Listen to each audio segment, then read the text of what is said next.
Ladies and gentlemen, start your engines. Someone says, what's the future? Vaughn Coleman.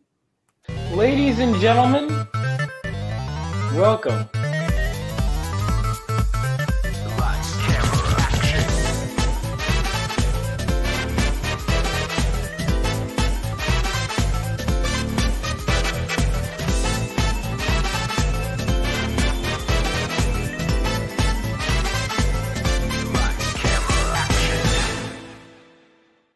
What's going on, guys? It's your boy Vaughn Coleman.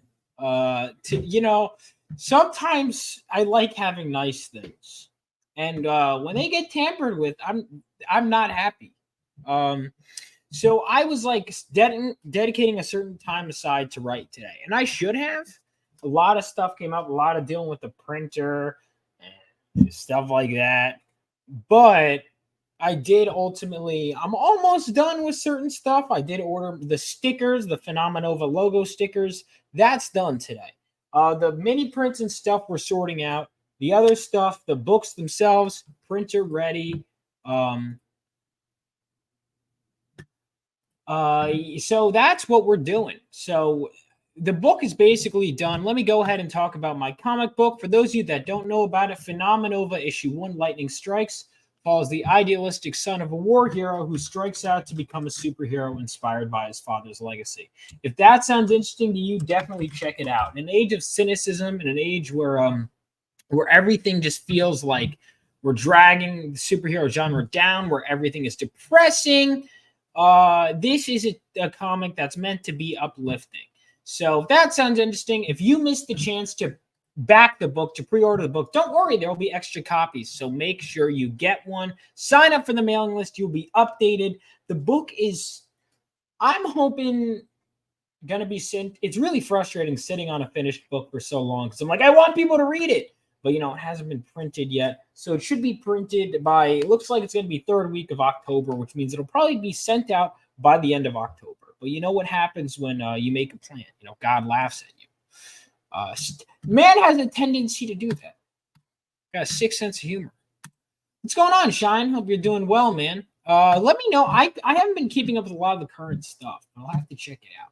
But I wanted to talk about, and when I talk about it, because you guys know me, I don't really like talking about stuff. I say this as someone who whines about a lot of current X-Men, but I don't really read much of it. I don't see the point in reading if I'm not interested or in watching something or reading something. I know it brings in the views to complain about it, but I try not to. I honestly try to just not give stuff attention that I don't like because there's so much stuff that I'm interested in. I damn you wanted to go, dude. All right, I'll get you on my show sometime soon. For now, I have like a big rant that I think it's going to be just me.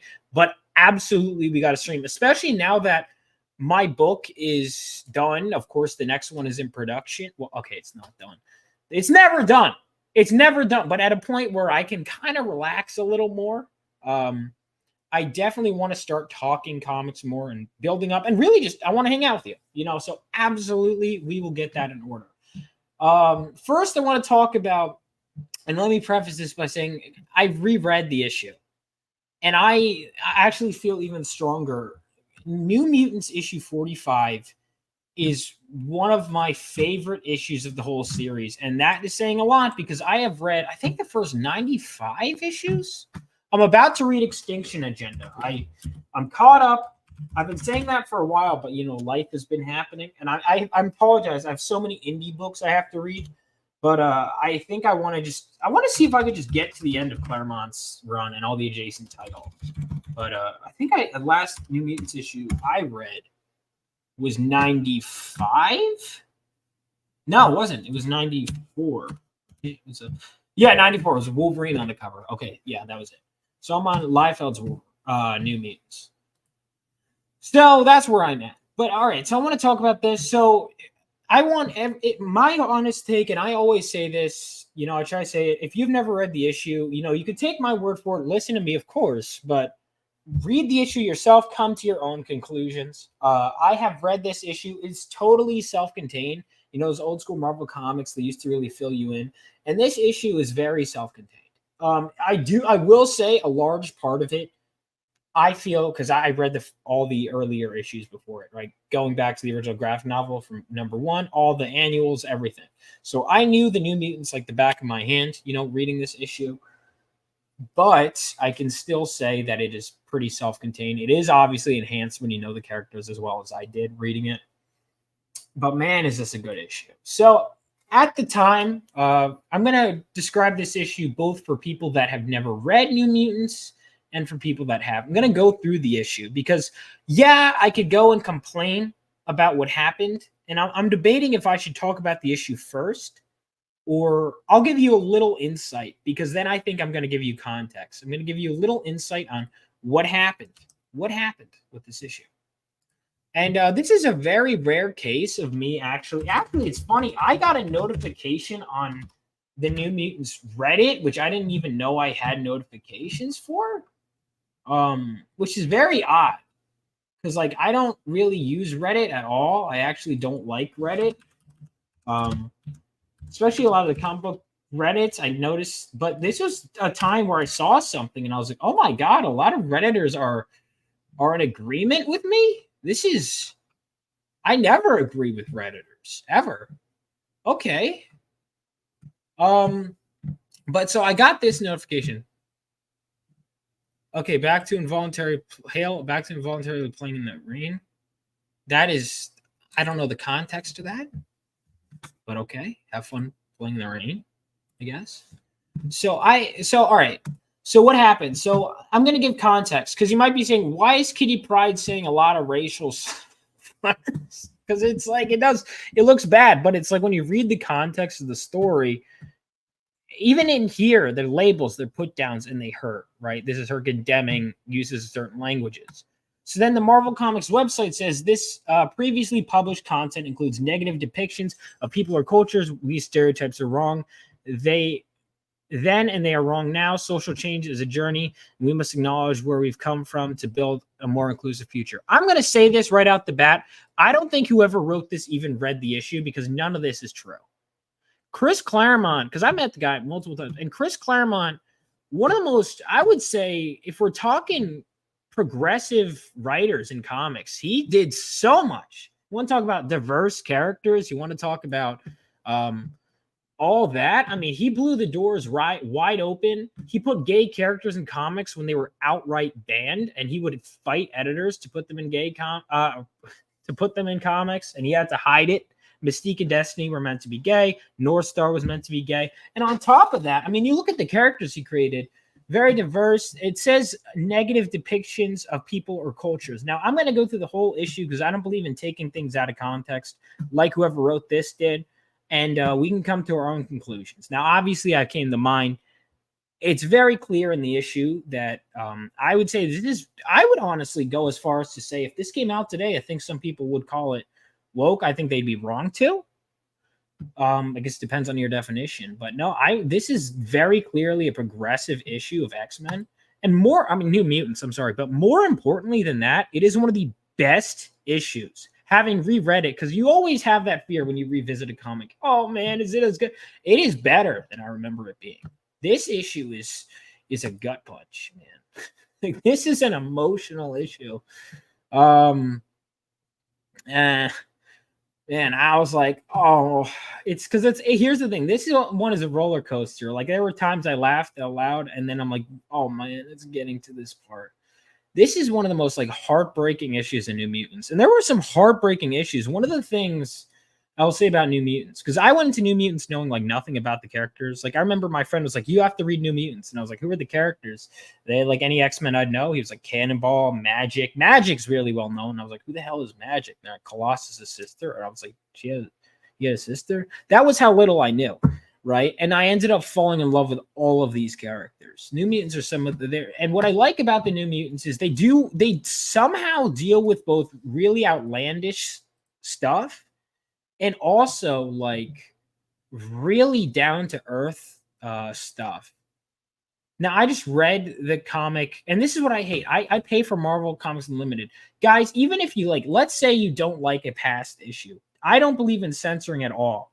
You could, if you want to learn from it, let people learn from it. You also don't need a blurb at the top. You know what? If there's a comic you think that's outdated, here's what you could do.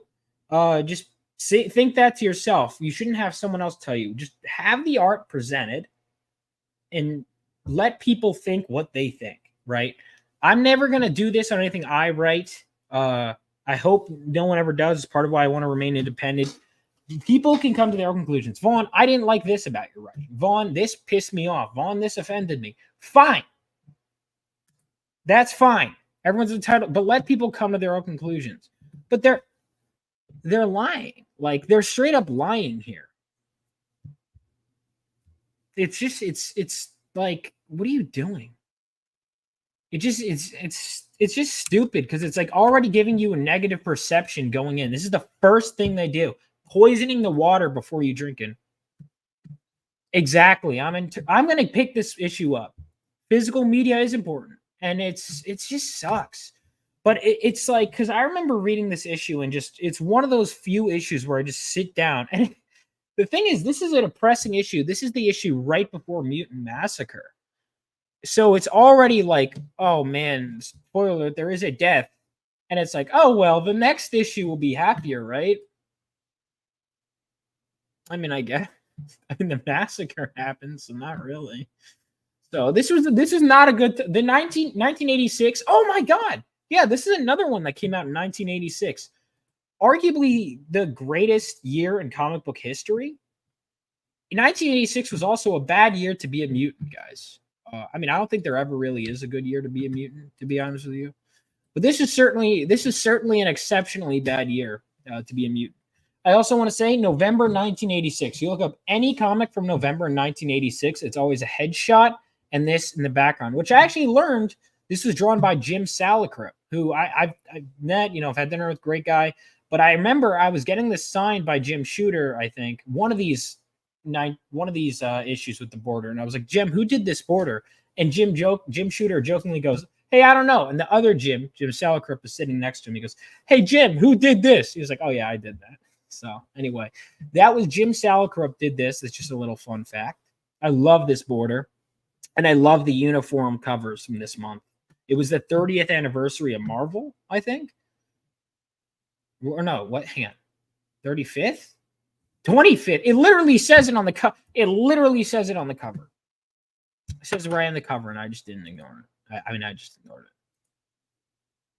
it. 25th anniversary. All right, what is my computer doing? Why is it doing this? What is happening? Hello? All right.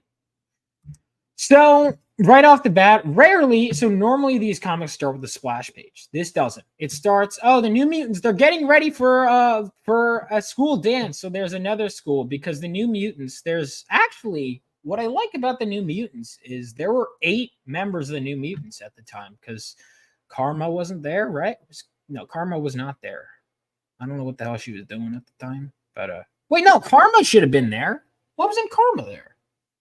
What the hell was she doing this? She was a member of the team. There should have been 9 New Mutants. And Kitty Pryde, who of course is the same age as the New Mutants, but was an X-Men, is there with them. She's best friends with Liana. She's close friends with Doug Ramsey. My boy Cypher. Shout out to Cypher. I'm the #1 Cypher fan. I may be the only Cypher fan in existence, but we got our boy right there, who I do dress as. Look at how elegant Cypher looks, by the way. Man has class. What a gentleman. All right, anyway, I keep rambling. This is why I need to get better at making videos. Okay, so the New Mutants are getting ready because basically their school has like 9 kids, 9 students, and that's it. So they're like, they never have school dances and stuff because there's 9 of them. Like, what are they gonna do? So what do? They get invited to another school, and they're like, yes, this is finally, we get to be social, but we can't tell anyone that we're mutants. So and I always love this dilemma because you could tell they always had differing views, and Danny from the beginning to the point where she's almost unlikable. I don't want to say unlikable, but she's brash. She early on was like, I don't like hiding that I'm a new mutant. If she has an issue with someone, she takes it directly to their face. And so she's like, I don't like hiding. Why should we hide the fact that we're mutants? I don't like that. And And Cannonball hates it, but he's not sure if he wants to face the consequences. So for context, again, these two were the leaders of the New Mutants, co-leaders, Cannonball and Mirage. So they're getting ready. Oh, also Magneto was the head of the New Mutants. He was the head of the Xavier School at the time, because Xavier was in space, like in '97. It was during that period in X-Men history. So now they go and they're partying. And right away, we got Sunspot is immediately dancing with a chick. Immediately, what a stud, what a player. Always, every time there's like a social setting, he's always gets a chick right away. One of the traits of the character. And then, of course, Kitty is with this guy. Ileana is with this guy. So we go through. Everyone's dancing, and immediately Kitty's pissed off because suddenly she's realizing that the guy that was dancing with her was really just trying to get with Ileana because she was considered like the hot one of the two. And Kitty was, and I guess this is something I never really thought of, I guess flat-chested for a teenage girl or whatever. That was one of the things they said, and she was insecure about it.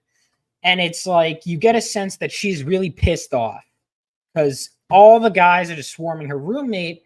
And Kitty's pretty in her own way, but these guys, they all want the blonde, right? They all want the blonde Russian chick.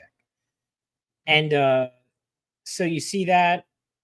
And these two are dancing, Amara and Suns and Cannonball. They're dancing. Cannonball's girlfriend's away, so they're just dancing. Sunspot's already getting good. We have like a couple scenes of them interacting. And then, hold on, I'm trying to, I made a list of what things people could possibly find offensive. There was one I put, page 5.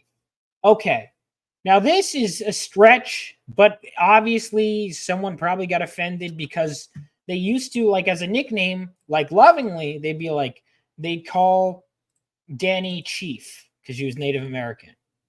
But she never took offense to it. It was like she would throw her punches at everyone else. It seemed it was never an issue in the comics, but I guess someone probably decided that it was an issue. But yeah, they're like, would Chief friend Danny join us? And he's basically asking her to dance, but he calls her Chief, and she's like, nope, leaving.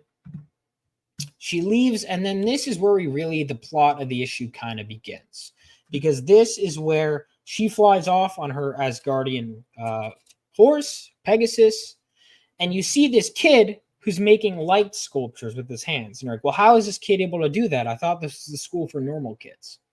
And that's where the twist comes in with this issue, because we learned that this kid, Larry, was a mutant. He was a mutant the whole time, and he's feeling really alone. He's new. He's a new kid in a new school. And on top of that, he is a mutant in a time where mutants are being hunted. So he feels discriminated against. And there's even a point where Danny mentions that she's seen similar talk. The way they talk about mutants reminds her of how she was talked about as a redskin, as a Native American in Colorado. So, there's commentary there. It's very clear that Chris Claremont is aware of issues and stuff like that. So there we go. And clearly the term Redskins, I guess because it's an offensive term, maybe they flagged it, even though the context is she's saying only instead of mutants, they said Redskins. Some things, some attitudes never change. Okay, so apparently because she says that, I'm supposed to say that this issue is racist, even though they're highlighting it as like not good, but okay. All right. I mean, that's taking it out of context, clearly. So now Larry is basically told, dude, what are you doing outside? Come in here. And you notice right away that he is scared to get caught using his powers, his light powers, because he doesn't realize that there are other mutants around him. He thinks he is totally alone. This is a big theme in this issue, is that Larry thinks he's totally alone. And the irony is that there are mutants right by him. And immediately Larry is likable. He's a sweet guy who's just very insecure. And so is Kitty Pryde. I mean, I love Kitty. So she's pouting outside because none of the guys are talking to her. He's pouting outside. So they basically are like, why don't you dance with him? And I love Kitty Pryde's dialogue. She's so well written. Enjoying yourself, Kitty? Yep, sure thing, Professor. Having a wonderful time. Wouldn't have missed it for the world. Can I go home now? I love her. She's got such an attitude. She's so funny. And she's like, all right, fine. We're dancing. We're dancing.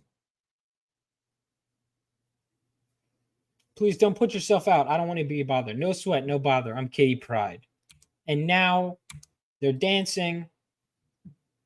And this, I love Chris's dialogue here because this is exactly what teenage boys are like. Sunspot's grabbing ass and kissing this girl already, player, and she's like, this is gross. And he's like, hey, I wouldn't pull anything like that. And she's just like, chill out, Larry. I wasn't talking about you. And he's like, all right, sorry, I didn't mean it. Like immediately he's like, ah, shit, did I mess it up? And I love this panel right here where he's like, really stupid, classic jerk. Put my foot in the mouth that time for sure. But how to start again without making things worse? Be simpler just to die. And she's just like, he's nice. That's not men in a nutshell. We're like, oh my God, I messed it up. And the girl's just like, yeah, he's nice.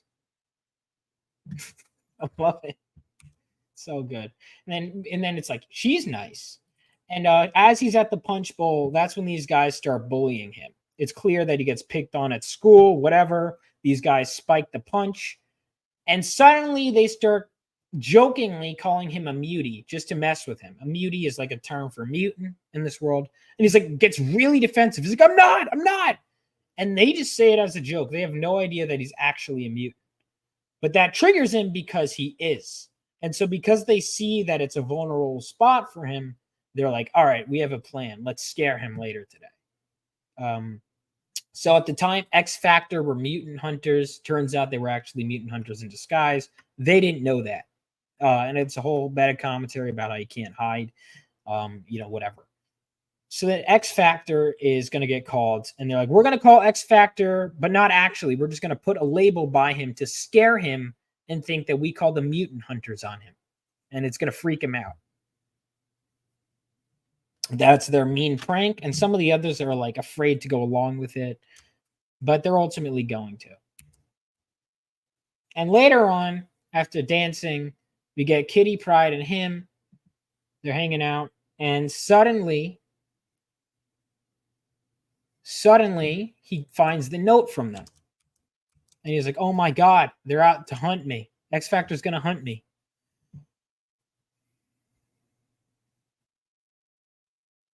And then this is what I love about this. This is great use of thought bubbles, is that they have all these paranoid thoughts, right? And what I love about it is basically he's like hiding it. He's like, oh, I'm nervous. And he just plays it off as, isn't a body a lot of nerves on a first date? And she's like, that's sweet. And she goes, you're not alone. And so basically she's admitting she likes him and that it's a date. And it's like, suddenly he feels better. But Larry, and he's one of the things I like about him is he's so relatable. He's so human. And so you just see all these thought bubbles and how he's constantly trying to play it cool. And what I love about it is the irony is that everyone, maybe not everyone around him, there are some mean people, but you have this girl who thinks the world of him. And he's so scared of messing it up that he's like self-sabotaging. And then you have Ileana, who is just being a mean girl this issue. She's the popular girl, and she's like, oh, she can do better than him. And Rain, of course, is defending him from the beginning. And basically, Amara has this line. Magma has this line where she's like, yeah, but he's not a mutant like us. Amara is like kind of like mutants are superior in a way because, we have these powers. Look, I can heat up a hot dog with this. What can he do for her? He's going to leave her as soon as he finds out she's a mutant. And of course, the irony is that if he was just open about being a mutant, if there wasn't this societal pressure, it would be a perfect scenario. But because he's afraid that they'll reject him for being a mutant, when in all reality, they'd be over the moon. And because they're afraid that he'll reject them, they just don't say anything to each other. Again, super well written. And now suddenly, as things are getting closer and he's about to make a move on her, he's like, oh, all right, I know what I'll do. He decides to retell a joke that offended him earlier about mutants, right? He's like, how many muties does it take to screw in a light bulb? Which is the same joke they told him at the Punch Bowl. Except everyone gets offended because they're all mutants. And he doesn't know this. He's like, oh, maybe I told it wrong. And they're all like, fuck you. Bye, dickhead. And they all leave. And then he's like, it's over. I opened my big mouth and ruined everything. Which is kind of the same thing that the people who censored this issue did. They opened their big mouths and ruined everything. Because this is actually a very nice issue.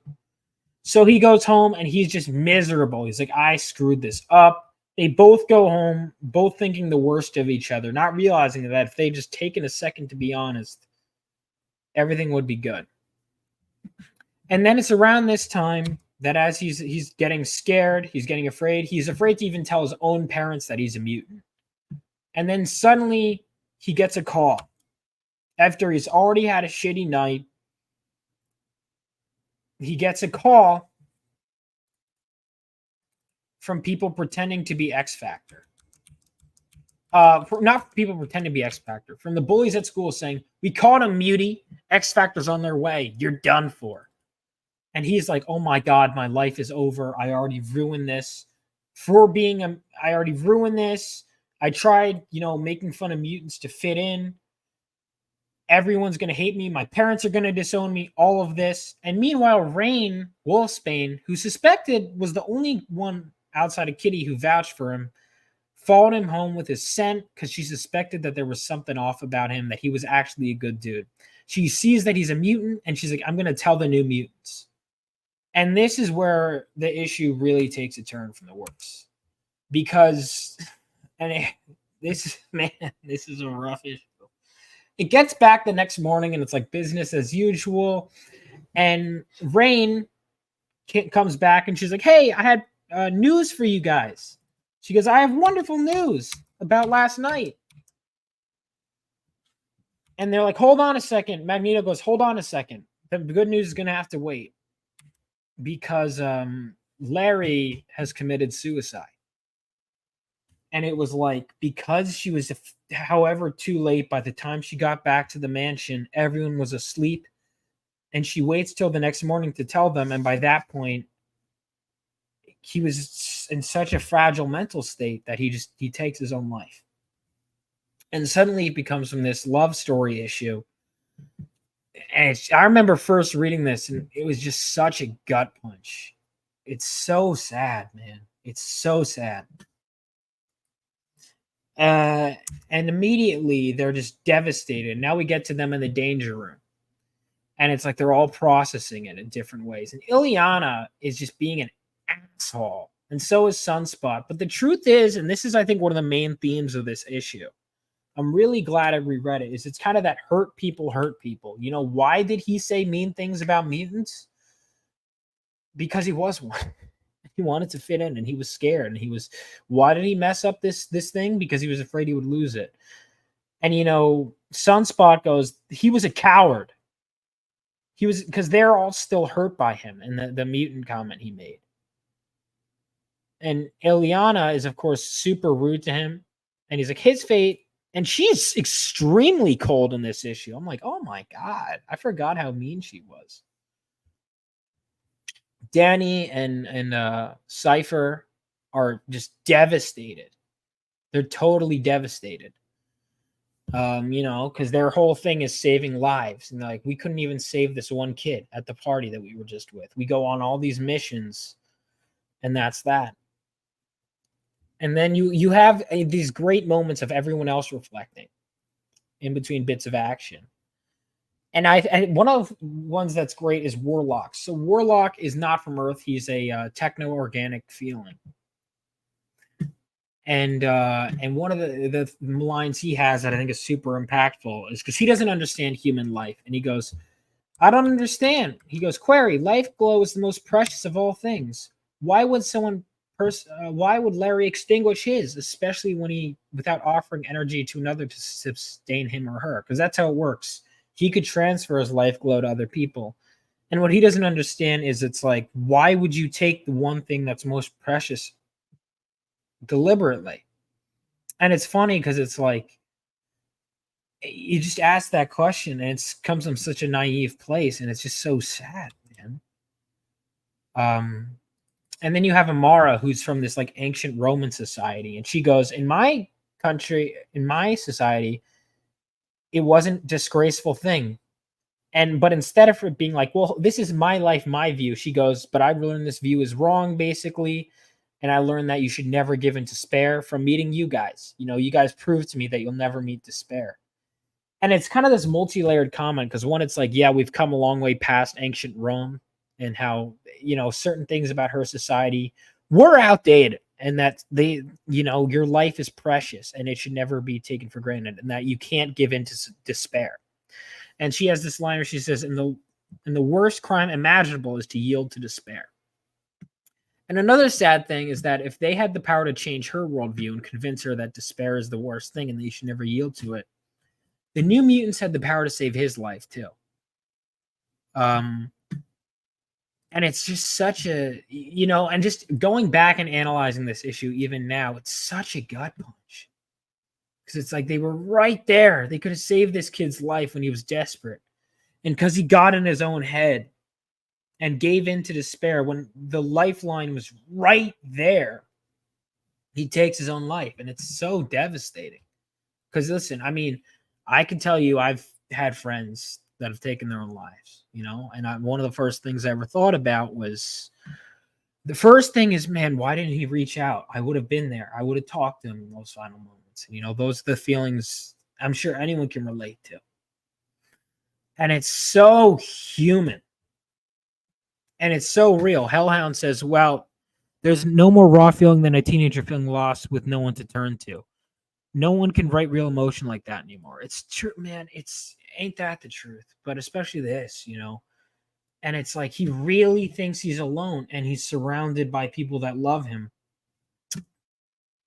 that would have come to love him. He would have been one of the New Mutants. And it's just like, man, it's so sad. So Kitty Pryde goes to his house.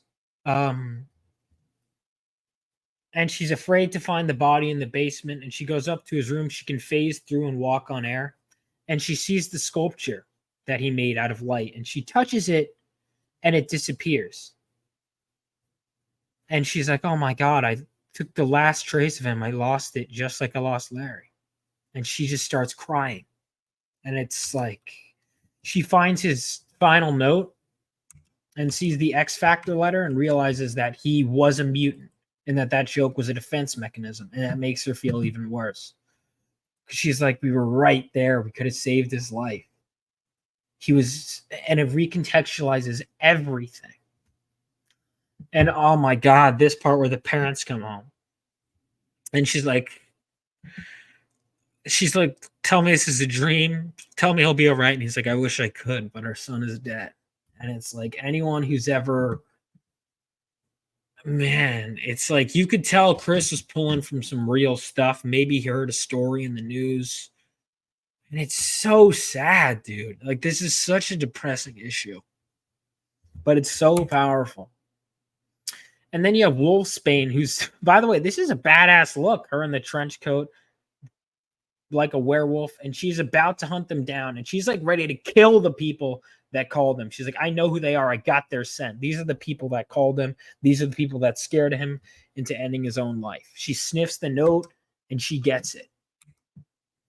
And she's like about to kill these kids. And that's when Kitty,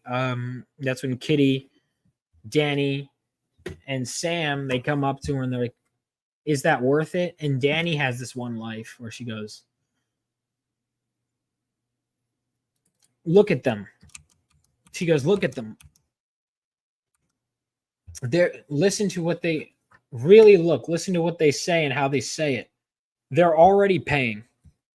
she's basically like, if you kill them, you're giving them an early release because these guys are going to suffer way more if we just leave them to their own devices, because they're going to have to carry this guilt with them for the rest of their lives. And what I like is the guy goes, the one bully, the girls are just, and this guy are just devastated.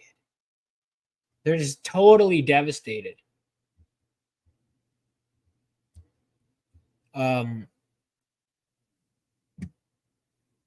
They're like, oh my God, he was a mutant. And the one guy goes, yeah, well, maybe he probably was a mutant, so he deserves it. And the girl just goes, you're sick. And it's like, you could just tell that most of them didn't want to go along with it, but they felt pressured. And they're just going to have to carry this shit for the rest of their lives.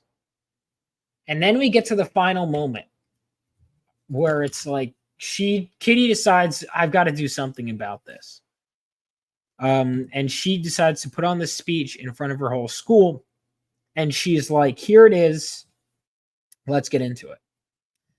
And she starts basically telling them, this is the line. And this is the line was censored. And by the way, the impact of the scene was you see a list of her just saying these slurs. And it's like, okay. It's like, holy crap. That is, wow. I did not expect them to print that in an all ages book. That is one of the dumbest takes I've ever heard in my life. I know you got to be joking. Horribly written in bad art. That couldn't, both of those statements could not be further from the truth. Just objectively speaking, you're wrong. So, yeah, so basically it's like, she goes on this whole speech. It's like, who am I? A four-eyed, flat-chested brat, chick, brain, he. And it's all these slurs. So Kitty's Jewish, and she's listing slurs that she's been called. And you could tell Chris probably pulled from his emotions because, so Chris, I didn't even realize this until a while. Chris is Jewish. Chris, first of all, Grant Morrison would probably disagree with you then. There's no fucking way that Grant Morrison would agree with your takes. He probably loved Chris's run. Any decent writer, even ones that I think aren't good at, any decent X-Men writer loves Chris's run and pulled from it. So yeah, that's crazy. That is a wild take. Even if you thought Morrison's run is better, it's still objectively wrong to say Claremont's run is horribly written and has bad art. Whatever. Discarding your takes because you've already came out the chat with bad takes. So everything you say, Anyway. Don't like the words? I could use nicer. I've heard worse. Who hasn't? So often, so casually that maybe we've forgotten the power they have. They have to hurt. Okay. Wow, she's being crass. And then suddenly they censor all the words. And it's like, okay, all the power, all the wind, all the raw emotion of her speech is just gone. And it's like, wow. Wow, you just totally killed this moment by adding these censor bars. What pussies. I'm just going to say it. You're fucking pussies. If you're pro censorship, you're a pussy. If you're like these, the whole point of this scene was it was like, wow, she's going all in. She's saying all that. And it's like, these are the things that people get called, blah, blah, blah. And then she goes into how, yeah, Larry used the term mutie, but he was really just, deflecting. She's like, all these labels hurt people. And at the point, what's great about this, I forgot about this, is they give her permission to come out openly as a mutant. But she's like, well, if I do that, she goes, and this line is beautiful here. It goes, see, guys, that's the point. We have each other to lean on. Larry was alone. He goes, whatever you decide, we're here all the way, even if that includes revealing who we really are. So at the start of the issue, Danny and him are like, Sam is on the fence about revealing that he's a mutant, and Danny is for it. And at this point, she's still even more so for it. And this point, Sam has conceded. He's no longer on the fence. He's like, let's do it. And she decides not to. And the reason is because she's just Kitty Pryde. She's not a mutant. She's just Kitty. And that's all any of us should be. Now, is that so? Now, let's go back at the opening line of this issue. Because this is what pisses me off the most. Let's go back. So now we know the full context of why everything was said. And oh, Jim Lee's run. You mean the run that he did with Claremont? That was hang on. So you contradicted yourself already. Go and look up Jim Lee's X-Men art. X-Men #1, written by Chris Claremont. 1 through 3.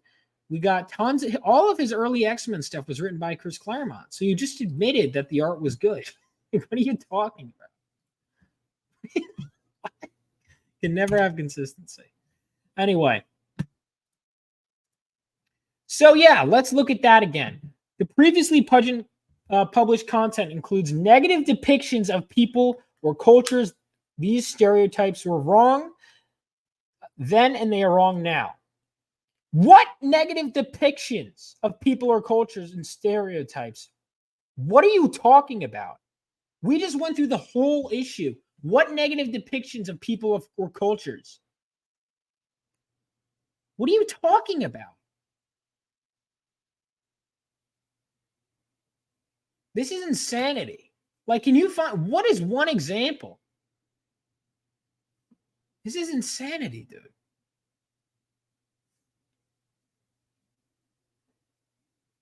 Like this, did this person read the issue? Like actually read the issue? Did they just see words and go, it doesn't matter the context. This white girl should not be saying that. There was a reason. There was context. And it was a pretty liberal issue, honestly. But it's never good enough. It's never fucking good enough. That's what I mean. So first of all, this is a fuck you to Chris Claremont. They were wrong then and are wrong now. They are literally telling Chris that he is wrong. For what? Yeah, so they're saying Chris Claremont is wrong for condemning racism in this issue and labeling. Because again, I got to read this because it's like, this previously published content includes negative depictions of people or cultures. When? At what point? I just went through the whole issue. At what point? It doesn't even negatively portray mutants, which aren't even real. Does it negatively portray black people? No. We got Sunspot or Hispanic people. He's smooth. I guess you could argue Sunspot is like, I don't know, flirting too heavily with this girl and just sleazy, but that has nothing to do with him being black. That's just, I never would even, that's a character flaw? Or maybe, depending on how you ask, is he a ladies' man or is he a sleaze? Could go either way. Is he a stud or is he a sleaze? Or is he both? Is he just human and maybe humans have flaws? Danny is, what, they called her chief once and she was fine with it. What other negative possible stereotypes? They say that maybe they weren't, you know what it was? Maybe they weren't respectful to ancient Rome enough for having suicide be accepted in their society. Am I not allowed to say that on YouTube? Oops.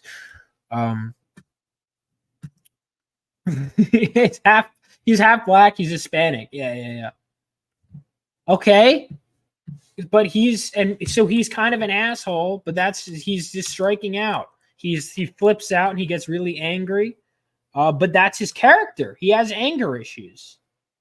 It is literally like, is that a negative depiction of a culture because you're giving a character? One thing, Sunspot is one of my favorite New Mutants because he's such a colorful character. You know, he's very angry. He's got dark streaks to him, and I think X-Men 97 kind of got that.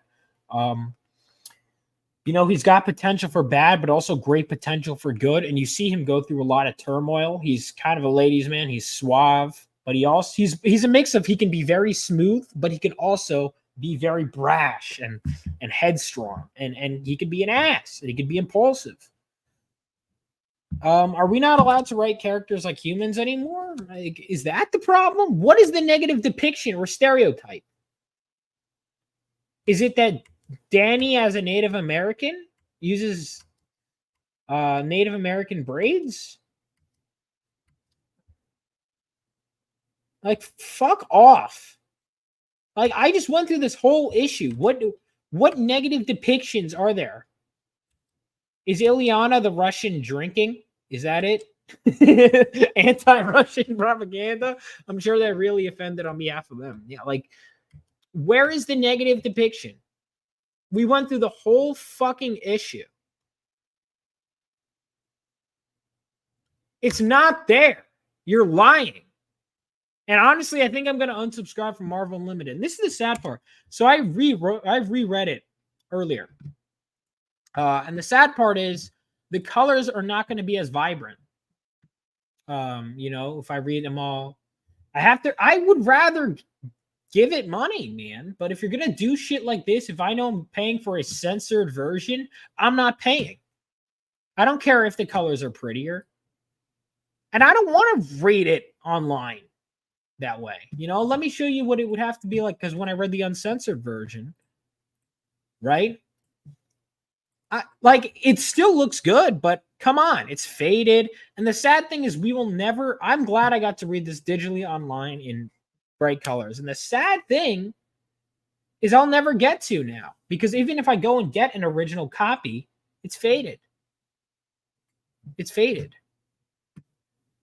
And so those have been used very derogatory terms, usually by villains or antagonists. I don't think it ever should be censored context either. Most of the time, people using slurs are villains. Why censor? That's the point. She's literally saying that these are bad things to say. These hurt. This guy ended his own life because of it. Let's be better. And Marvel is like, no, that is a bad message to set. No, it's not. That's a very good message. It is a great experience, but you know what I mean, Lo. Because they had, I'm sorry, they look pretty. The colors, it's so insane. It's so insane because it's like, this is such a good issue. It's very human. You can relate to everyone, even though Magic was a bitch in this issue.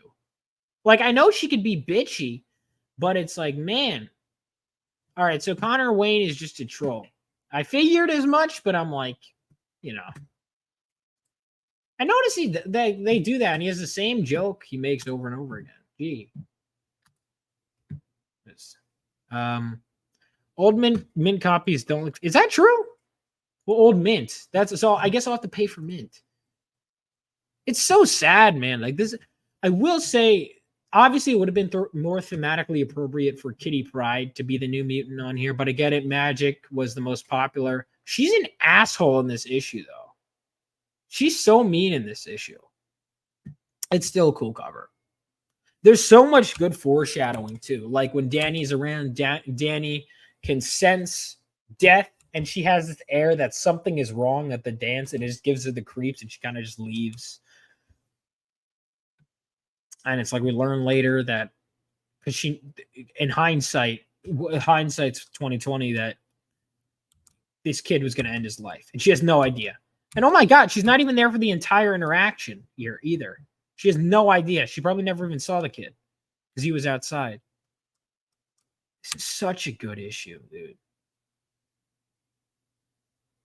By the way, hang on. Are we real quick? There's a part where much later, Self recollects strong emotional attachment between Self friends Doug and Kitty. We're friends. We still are. That's as far as it goes. Is Doug coping? Is he actually into Kitty Pryde? And he's just like, I'm fine. Or is he actually seeing her as a friend? What do we think? Because I don't know. Because I always thought that, I guess they were just friends. But I don't know. I want to get into X-Men. Claremont's run. Giant Size X-Men #1.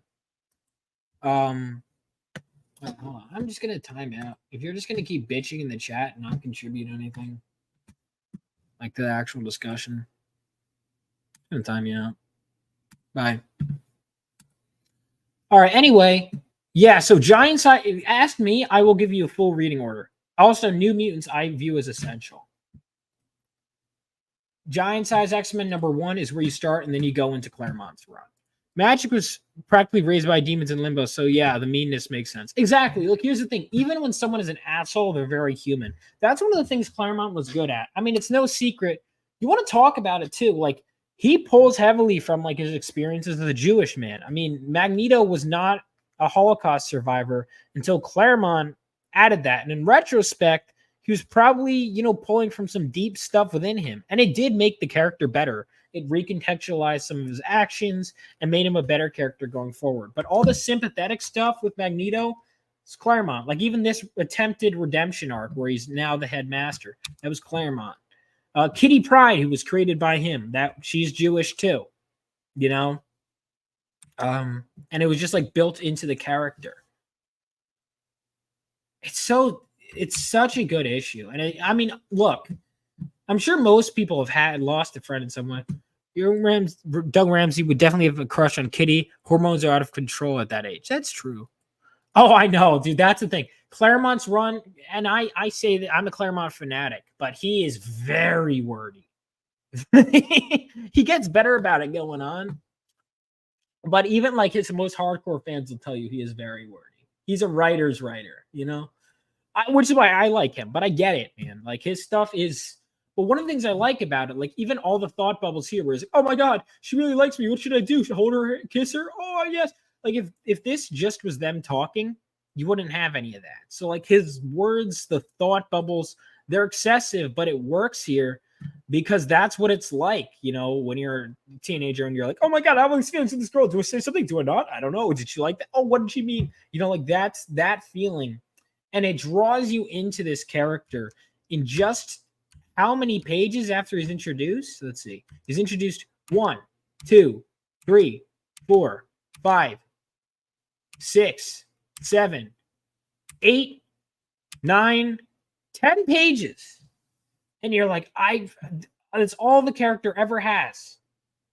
And it's because we had so much time getting to know him and his internal thoughts. If it was just his dialogue, and this is why I do think it's made me reconsider adding more thought bubbles when I write. I have a fair amount, but I could always add more. This is like such great usage of it because it's like this could have just been him pouring a glass and then going upstairs. But what he adds with the thoughts, you could just feel the decline of his mental state. And it feels natural to the point where it's like when he leaves and you just see that they called them, we're coming for you. And then just the next page when it's like he's gone, it's like, man, I love it. I don't think Doug ever had so much. I don't think Doug ever had much. I don't know. Sometimes he did. So he didn't. You know what? I take it back. Doug didn't.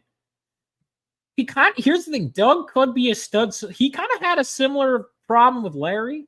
Doug's whole thing was he has the worst powers. He can translate languages, and that means he's good with computers. That's his power. That's it. Everyone else had cool powers. By the way, I want to say this. Magma, most underrated New Mutant. I feel very engaged reading books without them. Yeah, I'm in agreement. But obviously, sometimes you're like, okay, I don't need to hear every thought. But yeah, I think internal dialogue is really good. I still need to read Zdarsky's Daredevil, by the way. I know you recommend it very highly. Worst powers to need them. Exactly. I give in stories have narrators that aren't in the story, Todd McFarlane. I did that sparing.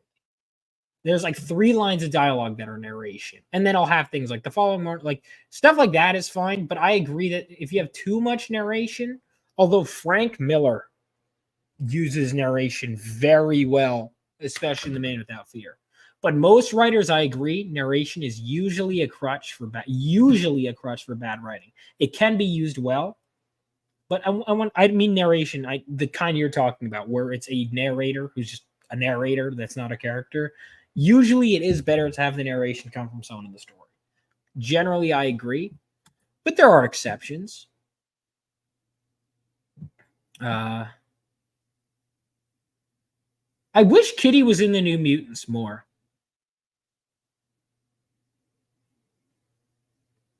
Also, you want to talk about diverse characters? I mean, you had Sunspot, you had Danny, she was from Rome. Where the hell is who's missing? Karma. She's this whole issue. She's not there. Karma is such a weird part because she's a founding member of the New Mutants. And then she nopes out in 7 issues. And even when she's there, she's not. And she'll be like really important for a while and then bye. It's like, okay. She's always like leaving. It's like whenever you read New Mutants, you'll be like, oh, Karma's really cool. When she's there, she's cool. And then she nopes out. And it's like, okay. For long periods of time. And then comes back. And then she's gone for the like 30 fucking issues. It's weird. And Magma is like their most powerful member. And she feels like she's an afterthought. Chips Daredevil now. If you don't like it, I'll send you the money. No, I'm sure I will enjoy it. I have a list of stuff, especially because I know you and I like you. I definitely want to read it. Was Karma Vietnamese? She was, but she was French Vietnamese. So she spoke French. She's Vietnamese.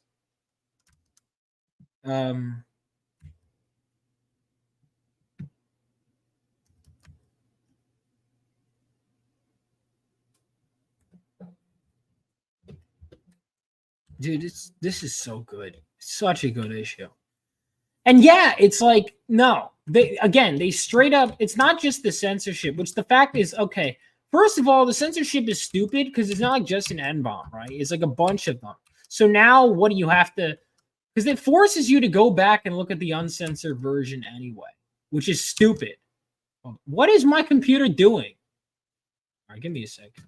Because it has like a list of, and it's like, these are all things you shouldn't say. And you're like, what do you mean? Why is it all censored? And then you have to go and look up the actual version. So they might as well just have it in. It's not just N-bomb. You're like, okay, I can figure that out. Even though they still shouldn't censor because the impact came from, holy shit, she said that in an X-Men comic. That's fucking crazy. But also, it's like, all right, so you look at this, and it's like, right? Like, look at this right here. This, what is the S? What is the W? What is the S? What is the F? So are you going to guess these off the top of your head? No, you're going to go ahead and look it up. And then you'll either be offended by it, or you'll be like, this is stupid, why they remove it. Either way, you're going to get the same result. Just leave it in the fucking comic. Let people feel something. All right? Like, this is the thing. If I don't like your stuff, that's it. You're interviewing Chip Zdarsky? Dude, that's awesome. I've heard great things about his work. I haven't read it yet. It's the best years since Mira. I think it's even better. Yeah, that's cool. Even the censorship cover words is kind of, I agree, dude. I hate that. Whenever I see a bunch of this, I have to guess. I hate that too. It takes me right out of the story. Like, even in comics I like, by writers I like, I'm like, either just say the word or come up with a different word. Like, I've done that in my comics. Like, one of my assistant editors, he was like, are you trying to make this all ages? Because your character says darn. And I'm like, he goes, when we were in high school, we talk like this. And I'm like, he doesn't say darn, but he'll say stuff like that. And it's like, either don't use the swear word or use it. Come up with a different thing. Like, oh, darn. Oh, man. Dang it. Either do that or actually swear. Don't do this censorship. I hate that because it takes you out of the story. And you're like, all right, which one is it? And then you read it in your head. You're like, did he say fuck? Did he say shit? I don't know what he said. Did he say dang? All right, he didn't say that. You know what I mean? It takes you out of the story because you have to figure out what they're saying. When you're a writer, you want clarity. And this story is very clear in the message. You didn't like the words she said. Neither did she. That's the point. Oh, my God. I hate this shit so much. It's so dumb. And let me ask you a question. Like, because you know how much work it is to create a fucking comic? Do you realize how, like, once you've created one, you realize how many steps there are. So someone's job, apparently, they have so much free time on their hands. Someone's job is to go through comics written by people who are probably more talented than them, let's be honest, and bitch about them and put warnings and censor them. That's their job.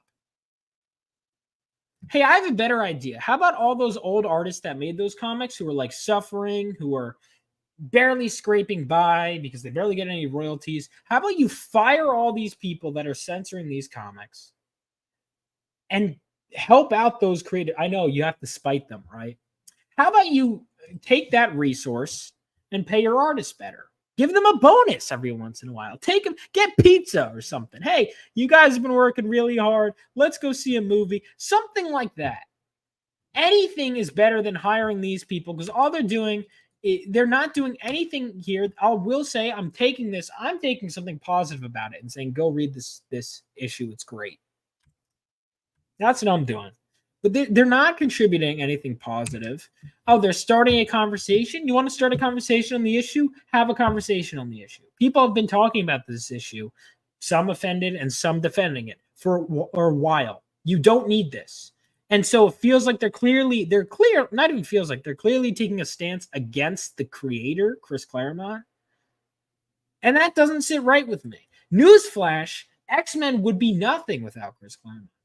Kitty Pryde, Magic, as we know her, the cover character right there. No, Storm, as we know her today, like all the stuff, like her being from Cairo, the claustrophobia, a lot of the defining traits of Storm, her being a leader of the X-Men, comes from Claremont. A lot of Colossus traits come from Claremont. Rogue, created by Claremont. Nightcrawler being a Catholic, a lot of his, lighthearted sense of humor comes from Claremont. You wouldn't have this stuff without him. But no, you're right. Throw him under the bus. All these characters that they champion, like in their diversity issues, so many of them were created by Chris Claremont. Like they had the nerve of them to throw Claremont under the bus while releasing these like Native American characters issues. By the way, Warpath, created by Chris Claremont. Let's see, Mirage, who's in this issue prominently, created by Chris Claremont. Scalp Hunter, whose name they changed, by the way, created by Chris Claremont.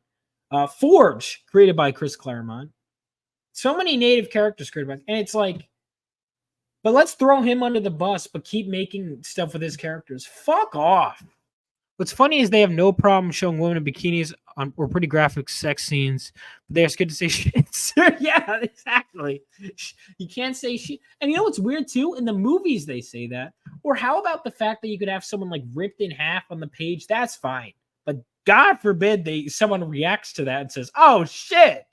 Like, you could have like Deadpool blowing someone's head off with a 12 gauge. His brains are all over the place, and then someone goes, "Oh, it's like, really?" So that's where we draw the line. Really?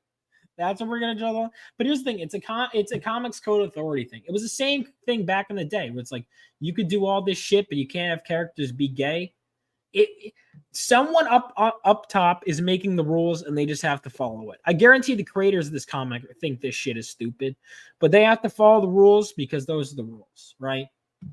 Like, I'm sure even some of the people that agreed to put this label up, they're afraid because someone up above, who probably didn't even read the fucking comic, put this there. Because someone bitched about it on Twitter or on Reddit, and they caved. How about you grow some fucking balls? How about you take a... Yeah, I did say this. You know what? Fuck you. Yeah, right, because and this is why it's scary to write for other people. Is because they could throw you under the bus pretty fucking easily. It's so dumb, dude. And it's like, I'm sorry, I don't want to support a Marvel that's doing it. I'll read certain runs. Like, again, happy to read Chip Zdarsky's Daredevil. I fucking love Daredevil. Also, the art. Who did the art on that series? Because the art is fucking... Every time I just see anything out of context from that series, I'm like, holy shit. Who did the art on that series? Is it... Marco Cicchetto. Okay, Cicchetto. His art is, let me highlight that for a second and stop bitching about comics I don't like and talk about something that looks good. Because I can bitch about a lot of modern stuff, and I'm not going to throw all modern creators under the bus. Cicchetto's art is fucking unreal. Like, and I say this, I've never read a single issue of this run. But like this one. Come on, man. That's so good. Cicchetto is so fucking good. Something about a hero brooding on a gargoyle in the rain is always cool. Always cool. This cover I see everywhere. See, again. Oh, wait, that's not on a gargoyle. That's on a rooftop. This is a good cover. Is that Cicchetto, though? That looks like someone else's work. Either way, it's a cool cover. Now, I do prefer my Elektra in her sexier attire, but it looks kind of cool. Oh, it looks kind of cool. I prefer... Listen, my less clothing on my Elektra, but I'll still read it. She's still hot. Would. Would. But, you know. I'm interested. I like Elektra. Oh shit! I've been meaning to read that run. I have it like 3 copies, the first 3 issues. I've been meaning to read Ultimate Spider-Man. Everyone says that's like every time I'm like, what's the new modern comics? And even people who like never read Marvel are like, dude, read the new Ultimate Spider-Man. It's really good. Like everyone tells me that. And even though I think Hickman fucked up the X-Men, I do think he's objectively a good writer. So well, it's that, but they were sensitive about other things back in the day that were stupid. To be fair, I have to be fair in saying that. You know, again, you couldn't have even like, and it's not like Claremont was asking for like graphic sex scenes, but like you couldn't even say like North Star was gay. Like really, couldn't just be gay. Like they were sensitive about other stuff, and I'm very much like, let's not censor shit. Even shit, there's shit I see that I hate. You don't censor it, dude. Fucking dumb. Anyway, so we've gone through that whole issue. They lied about it. It's the censorship is so ridiculous, and you know what bothers me? I'll tell you why it fucking bothers me. There's a bunch of reasons, but this is one of the most human, heartfelt, beautifully written issues, and it touches on a lot of serious issues. You know, especially apparently we're not allowed to say it on YouTube. I already did, but ending one's life, right? Ending one's own life. And not just that, but insecurity, all the things that could lead to it. Whether it could be your isms, your phobes, or it could be, you know, just being insecure, feeling like you're alone, afraid to talk to people. And the way someone in that scenario will react and lash out and accidentally hurt someone. It's so human. It's so real. And we should be celebrating writing like this. And instead, we're tearing it down. Well, what are you building that's better than this? You're not, first of all, even let's say you do create an issue that addresses these same things, and let's say they do it better. I don't know. This issue did a pretty damn good job, but let's say they write one that's better. Do you need to tear down someone else to look better? Really? Really? You need to do that? Let's say there's an issue that I think is poorly handled in the comic, and I think I could write it better. You know what I'm not going to do? Tell the company that they need to censor the issue. Especially when it was created decades ago. Fuck off. Let's say you don't like it. There's stuff I don't like. And there's creators who have said stuff that I think is disgusting. Let's put black bars over the word. Fuck off. It was published. It's out there. It's real. Like, what are you doing? I'm done paying for Marvel Unlimited, I think. I'm going to finish up what I read. Hopefully they haven't censored any more of my things. And then I'm going to just keep getting... I'm going to have to see if there's old trades. Censors dangerous because it's essentially changing history. Lying. Yeah, that's the worst part. It's lying. Should we censor and delete all comics that features KKK as villains because racists are triggered by it? No, exactly. What are we afraid of offending the racists too? Hey, I didn't like the as I'm not going to say that because someone clipped me out of context. But imagine a Nazi's like, I find that offensive that Captain America. It's like, fuck off. Fuck off. Yeah, like what about, so can we not have racist characters say racist things? And are we not allowed to have that? Fuck off. It's so dumb. Or like, what is it? The one Spider-Man issue. I haven't read it yet, but Keith Williams and Alex Saviak signed it for me. I think it's Web of Spider-Man. God, what is it? It's the one where they're fighting the skinheads with Rocket Racer. Should we censor that? Because the skinheads have racist signs? Even though they're the fucking villains? Context matters. What is it, 32? Which is the one where they're fighting the skinheads? It might be like 56. Oh, shit! Actually, to be fair, I have gotten the copy signed. But yeah, that was it. I got it right. Yeah. Skins rule. They have signs saying white power. Should I go on a rant and be like, I can't believe they said white power in a Spider-Man comic? Yes, they did. It was from the mouth of a white supremacist that they're fighting. It's yeah. The guy, I can't believe they said skins rule in a Spider-Man comic. But hey, speaking of like original black characters, I always thought in the animated show, like when he would show up, I think in one episode, Rocket Racer was cool. What the fuck are they doing with this? Have they done anything with this character recently? Like he's an original concept. Man, when he's not in this came out in the 80s. When who created Rocket Racer? What the fuck are they doing with him? I always thought he was cool. I don't know if he's actually like a great character. I haven't read much of them. Who created him? Ross Andrew, Len Wein, same guy who created Wolverine. Come on, guys, what are you doing? All right, this modern art is not doing him any favors. Like, what the fuck is this? Hold on.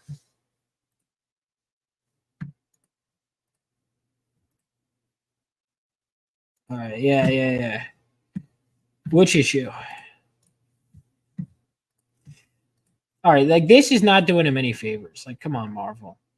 Like, there are cooler images of him. What the fuck are you doing? Well, I guess it's the Wikipedia's fault, but like, come on, dude. Why is my computer being slow as like really? Come on. What the fuck is this? Like he looks so badass. Dude, he hasn't done a lot, it looks like. He hasn't had a lot of appearances. Is he just not a great character or is he just never catch on? He's been around for a while. Is he? Because I always I remember when he showed up on the show the animated series. God, I can't remember the episode. Here's the thing. I know if I watch the episode, what the fuck is this Roblox? Get out of here. I'm talking about Marvel. I don't know. I just thought he was cool. He's a unique design. I don't know. Like he's got a recognizable design. I don't see why they don't do more of him. Oh, Big Wheel. He fights Big Wheel. That's epic. Best Spider-Man villain of all time. You may have defeated Spider. I didn't know that he fought Big Wheel. Well, now he's a force to be reckoned with. Dude, he took on Big Wheel and Spider-Man. Wow, incredible. Big Wheel, the best villain, the best villain of all time. I fucking love Big Wheel. He's so stupid. I should read some Big Wheel comics.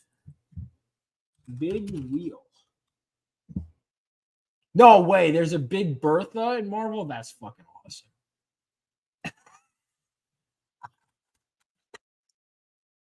He's like such a dweeb. I love him. Oh my god. Wait, his real name is Jackson Wheel. No fucking way. I love him.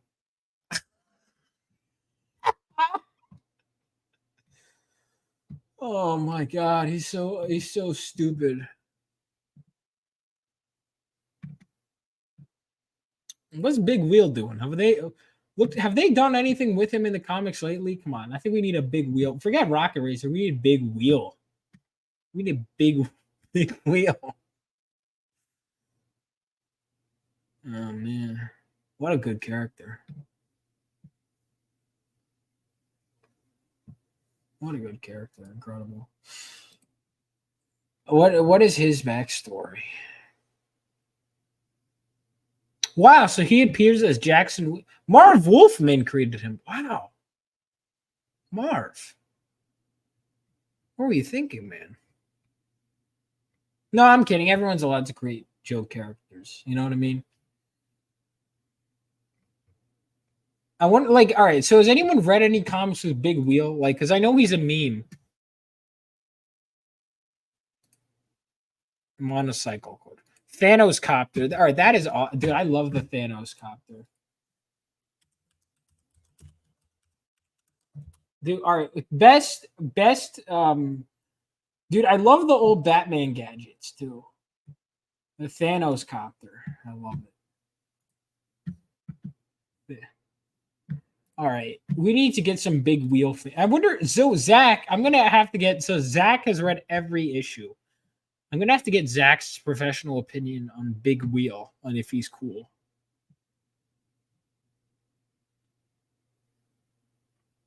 I love Big Wheel. What a good character. Drat, that is so weird. Thanos saying Drat. Well, maybe not. To be fair, I haven't read much with Thanos. I still need to read Infinity Gauntlet. I know that. The Thanos copter is awesome. I love it. I'm pro Thanos copter, actually now. All right, what are some other like stupid ass vehicles that we could add? Enough with the good ideas. You know what I mean? Let's come with some good ideas. Okay, so our bad idea. What are we talking about? Am I okay? Hello? Never had a big wheel. All right, big wheel. I think we assemble. Big wheel has to be on the team. Let's come with some Marvel characters. Big wheel. Turk from Daredevil. From Frank Miller's Daredevil. Do you guys remember Turk? But except we gave him his power suit again that he had for 2 seconds before he got the shit kicked. Turk is so fucking fun. A most underrated character in Frank Miller's Daredevil one is Turk. He's so fucking stupid. I think the Daredevil show, they tried to make him cool. And the whole thing is he's a fucking dweeb. That's why I like him. Because I didn't realize like what I thought he was like supposed to be cool because in the show he's kind of cool.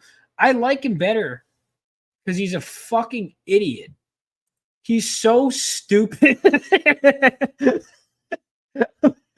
I love Turk. Turk is supposed to be like a dumb thug that thinks he's smarter than he is. And he's constantly getting his shit kicked in. He's a comic relief. What? Making him a kingpin? That's ridiculous. The supervillain, the thug. Turk is not. I love it. He comes in after Turk almost kills him. He's like, "Oh my god, I got it!" And then he just jumps out the window, or he almost does, and Daredevil stops him. I love it, dude. Because like, even the way Frank Miller draw him, he always looks stupid. I love Turk personally. I think he's so dumb, and that's why. Listen, I do think we need dumb characters in comics. You know, we need bad characters. Love him. I love her. Just a team of like stupid characters. Enough good characters. You know, we need a group of useless villains that are just trying to make it work. I think we get Turk on that team absolutely in a power suit. And I think we'll advertise it like it's Turk's big break. This is an idea for a Marvel series that'll probably never get made. Because they could say, if they're going after Chris Claremont, like what chance do I have? But let's pretend that this is a just universe where Val Kilmer gets to write Marvel Comics. Stiltman? Well, here's the thing. Turk became Stiltman in one issue and then got the shit. He stole Stiltman's suit. And then if you remember, this is one issue of Frank Miller's Daredevil run. Because Turk is such an incompetent asshole. He steals Stiltman's suit and tries to become Stiltman. And then he like falls? I don't remember that. You feel bad for Turk. Do we have Turk as Stiltman? Or do we just have regular Stiltman? I think we have him. No, I think we have Stiltman. We have them both on the team. We have our Turk. We have Stiltman because I think we have them have bad blood. And Turk is trying to find his own identity, and he keeps fucking up. That's my pitch for the character. So we get Turk, we get Stiltman. All right. Who else do we put on this team? What are some other stupid ass characters? Are there any dumb characters from Claremont's X-Men run? Like there are, but like any that are like this level of like comically dumb or just. Like, because I'm not talking just boring characters that could have more potential or characters with lost potential. Like characters that are. I mean, maybe there's some good Stiltman comics that I've never read. Are there? Is Stiltman ever cool? I don't know. The Great Lake Avengers. Look them up if not. All right, Great Lake. I'm excited. Great Lake Avengers. Let's do it. Let's do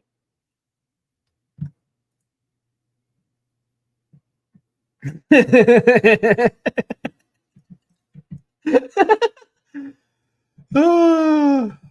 These look like incredible characters. Is Squirrel Girl one of them? Incredible. Or she added to them. She does fit. She does fit it.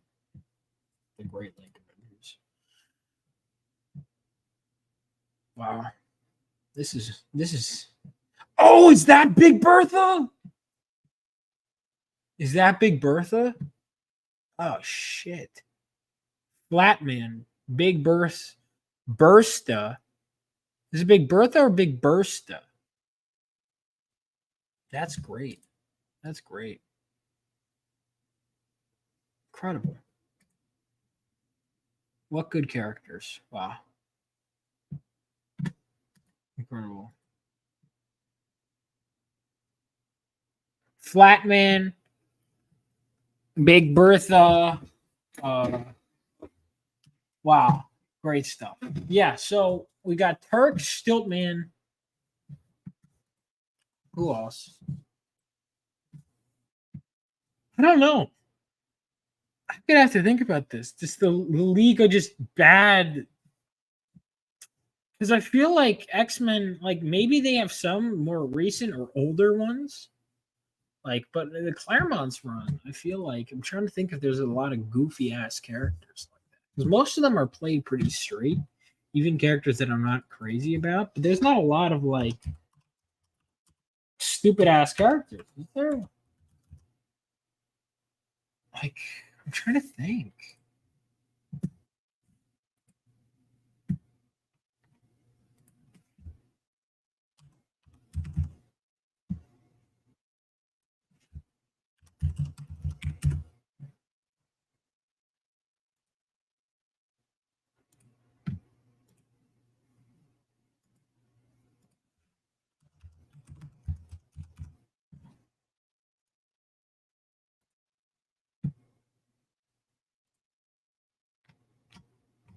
All right, I'm going through Claremont's run, and then I think I'm going to call it.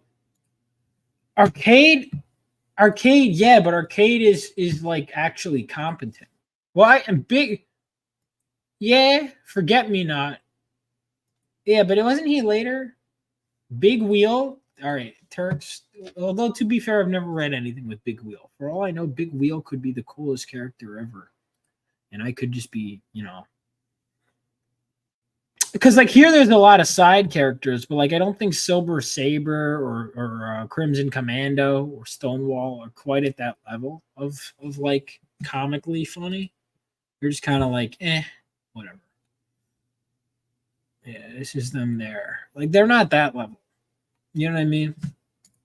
Maybe some earlier. No, Mesmero's not that bad. I don't know if there's anyone that's like that bad. Like Mastermind is cool. Like I don't know if there's any that are that bad. Like Arcade is cool, man.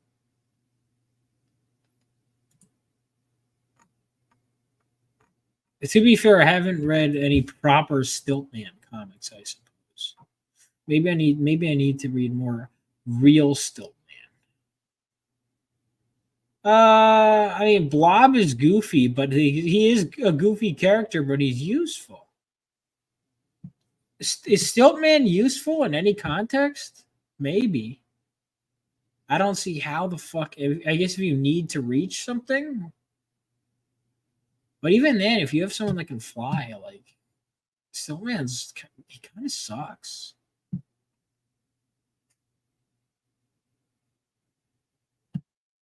Proteus is cool.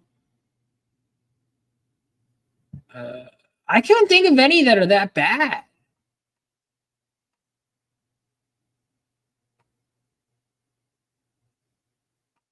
I really can't. The Morlocks. Fuck. I don't know, dude. I don't know, man. Here's Wolverine about to kill small children. Incredible.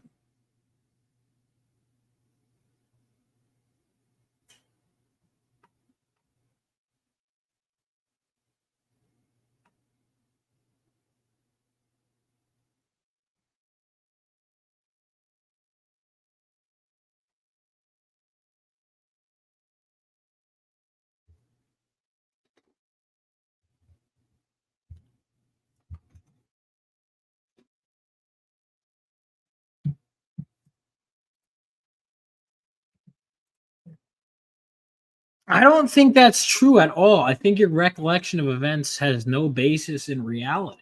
I don't think they even had any chemistry. Dazzler and Longshot had chemistry. I don't think Rogan Longshot ever really flirt? Maybe. I don't think so though. I don't think they had any chemistry. No, I know that. I know that. I just think it's funny. Longshot's okay. I like Longshot. He's a good character, but like at the end of the day, like when he left, I wasn't like heartbroken. Is that wrong of me to say? Like I like Longshot, but like after his own series, I think he struggled to find his place. The whole fucking I went through the whole issue. I don't know what the hell we're talking about now. We're talking about shitty characters that we could put on a team together, like shitty villains. So I think we have so far we have like fucking 2 characters, 3. Stiltman, Turk from Daredevil, and this Big Wheel. Is our stupid? Yeah, but Mojo has power that is like he owns a dimension. Like we need like the bottom of the barrel. Well, all right, how? Like they need to be like really stupid. Like I agree. Oh, but Mojo could be the one organizing the team. He's like, all right, let's get these losers, and it'll be like a reality show. That's the pitch of the series. So Mojo finds the stupidest fucking characters in the Marvel universe, the stupidest fucking villains, and he's like, who gets voted off this week? There we go, ladies and gentlemen. Yeah, I got good ideas sometimes. You guys did help, though. You did help. Stiltman. And Stiltman, Turk could keep trying to steal Stiltman's suit, and he's like, fuck off. You're not taking my suit again. I'm trying to think of like more bad characters, especially because my main realm is X-Men. But like most of them aren't like laughably, because I do think laughably stupid characters are a good thing.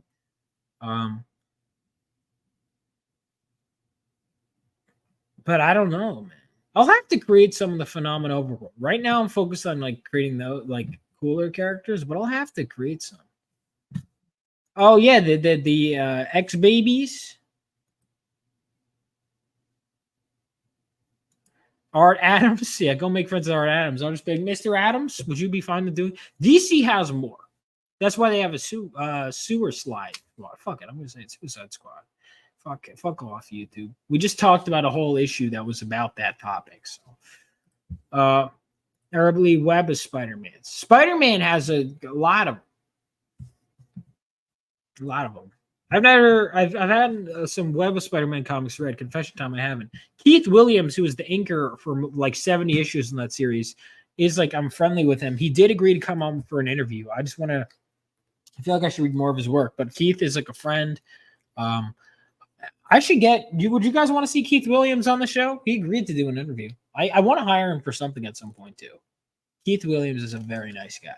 Very nice guy. What are some other stupid ass characters? Excalibur. Yeah, see, I'm in agreement. So, all right, here's my thing on Excalibur. I love Claremont's writing, but I don't really care for a lot of the villains in this series. I have a lot of cool ones then. I'll try and get Claremont I will get Claremont eventually. But I've had Bob McLeod was one of the coolest ones. Jimmy Palmiotti I've had on twice. Graham Nolan, Billy Tucci, R.T. Bear. There's some more I want to get on for sure. There's some more. Definitely some mainstream or just comic creators in general. I'd love to get. There's a lot of cool ones. Yeah, Keith I definitely will get on. I'll reach out to him. I have his contact. Who else do I want to get on? Yeah, he's a great inker. Great artist in general too. I really like Keith's stuff. He did say he would do a cover. I just need to figure out what for. Because I have so many artists that I want to hire to do covers, trading cards, or whatever. Keith is definitely on that list. Like I have an actual list. Keith Williams is it's all over the place. But Keith Williams is someone I definitely would like to hire. I want to read a Spider-Man book with Alex Saviuk. Who are some other people I would love to get on? I mean, there's a lot of people. Obviously, did you interview? I could probably get Jim on. No, I haven't yet. Michael Golden doesn't like. I work with Michael a lot. He does not like doing interviews. Renee Witterstater, though, I could get on. She was like, if you ever read the She-Hulk series, she was the editor, so she was even a character in the books that would, because they break the fourth wall. Renee has done a lot of great stuff in comics. Who else could I get on? I mean, realistically, like, all right, so the next con I'm at is Baltimore. I think it's the next one I'm at. Yeah, Baltimore Comic Con. I'm considering doing Ocean City with hanging out with Sean Arendt and Mark Bolton. That could be really fun. Sean and Mark are good dudes.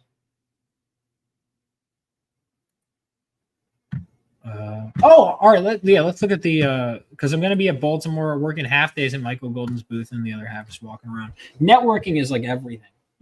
So one of the things that work in these cons is not even about the money; it's the networking. Russ Braun's a nice guy. I could probably get him. I've talked to him a bit. Sean Chen, I've been on Billy's show with him. But even then, these are just people I want to meet. Let's see. Epting just worked. Nander Fox Schaefer just did something with him. Jose Luis Garcia Lopez, I missed at Terrificon, but he won an award there. He's the sweetest guy. Finch is cool. What else we got? Bob Hall. I could get Bob Hall on. Because he worked with someone I worked with. I could probably get Bob.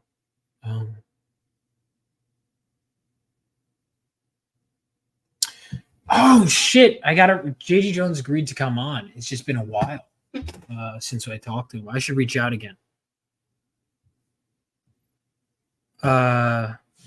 You've been reading Wolverine stories like Revenge and Deep Cut. I've been reading X-Men Omni. Let me know if you want my Omni. I will definitely let you know. Dude, I would love to. I fucking love New Orleans. One of my favorite. I've only been there twice, but both times I went, I loved it. Yeah.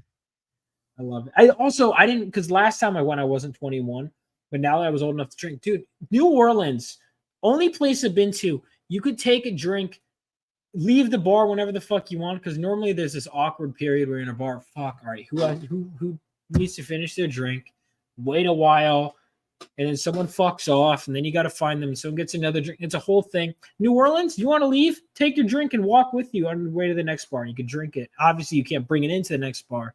And they have these things called hand grenades that fuck you up fast. And they know it because they want you to spend money and make stupid decisions. On Bourbon Street, I'm talking. I know this is very touristy. I'm sure you're like, fuck it, I live there. Like, I know this shit. But I'm just telling the normies in my audience, you know. You probably know the city better than me, but like, I fucking love it. Anyway, I haven't read Revenge, but Deep Cut is cool. Deep Cut, I've read the second issue. Is the third one out yet? I've been patiently waiting for it. You're old enough to drink? Yes, I'm 25. Fucker. Jeff Loeb, always cool when I meet him. Jim Lee, if I want to wait 4 years, maybe I could meet him again. Let's see. Bob McLeod, always great seeing him. He is criminally underrated. Who else do we got? Jimmy's going to be there. Awesome. Jimmy and Amanda are going to be there. Great. Splat. Nick Patera is going to be there. Sick. Love Nick Patera. I should reach out to him. I could probably get Nick. I'm going to try and get Nick on. He was like, hey, I don't know if I want to. I'm like, fuck you, Nick. No, I love Nick. He's great. The Simonsons, wonderful people. Yeah, I need to start expanding my network and just doing more interviews just for the fun of them. Although there are some indie people that have asked me to come on my show that I forgot to reach out to, and that just reminded me I do have to respond to them. Fuck. And now sometimes I'm like, why doesn't this person respond to me? And then I remember that there are people I don't respond to. Bob Wycheck, he did some amazing inking work on X-Men. I want to talk. I want to get some stuff signed by him. Lee Weeks, love Lee Weeks, great guy, great guy. Workman, I feel like I know his work. Workman, John Workman. What has he done? He hasn't done lettering, has he? I feel like I've definitely. All right, he's an editor, writer, editor. All right, let's see. I've definitely read some of his shit. What have I read by Workman? He sounds really familiar. All right, apparently he's done a lot of shit. What has he done? Oh, he is primarily a letterer. I was right. Okay.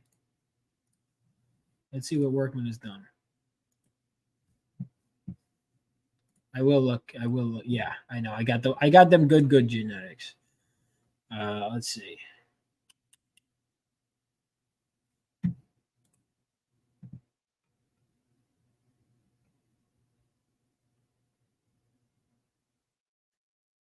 Hang on. Did I skip anything in here?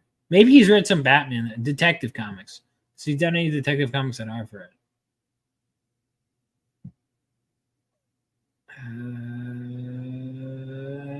All right, confession on air, and I'll say this. I need to read more Batman. I have not read Laughing Fish.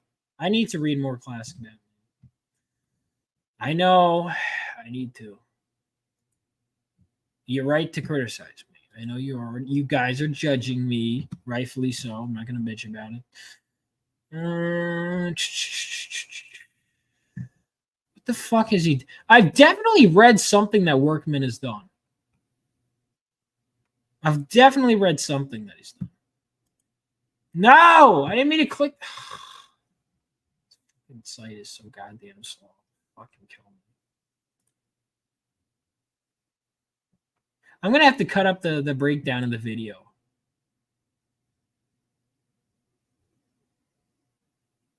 I love Art Germ. Art Germ's covers are so good, dude. These women are hot. All right. What the fuck? I've definitely read something by him, but I don't think it was any of these. Maybe some of his Batman. I'm not clicking. Has he done any X-Men? All right, he's done some Marvel Comics Presents. Well, everyone's done fucking Marvel Comics Presents. Speaking of which, I have 2 issues. Oh shit! I was gonna watch the Friday the 13th Part 8 tonight and then talk about it. Okay, did he do a graphic novel that I know? Nope. Okay, fuck it. All right, I'll figure that out later. That's a later problem. I can't read everything. Here we go.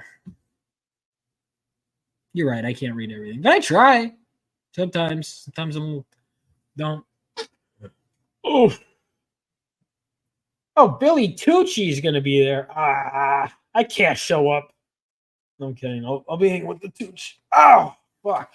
Peter Tomasi. Oh, I love Peter Tomasi. Bob Starr. I think I have some. No, I don't have some stuff by her. Do I? Maybe. I don't know. Stealth Breeze. I don't think I have anything by him, but I know his work. Sharp. Oh, I hung out with Sharp, or I didn't really hang out with him. I got some stuff signed by him last time. Nice guy. Nice guy.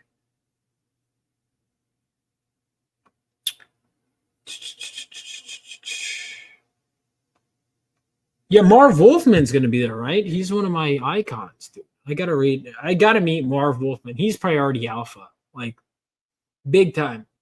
He'll probably have a big line, which he'll deserve. Oh, Klaus Janson. Yes. Scott Hanna.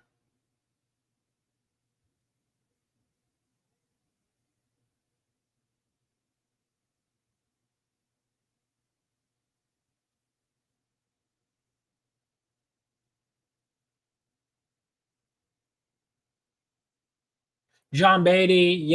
Yeah. All right. Anyway, on that note, guys, favorite comic of 2020. Dude, I have to confess, I've still never read Civil War. I know. Marvel Comics Presents. First of all, I was talking to the editor behind Marvel Comics Presents, and he was like, all right, I got some interesting comments. I'm going to respond to both. How wacky Marvel Comics Presents can be. They're weird, man.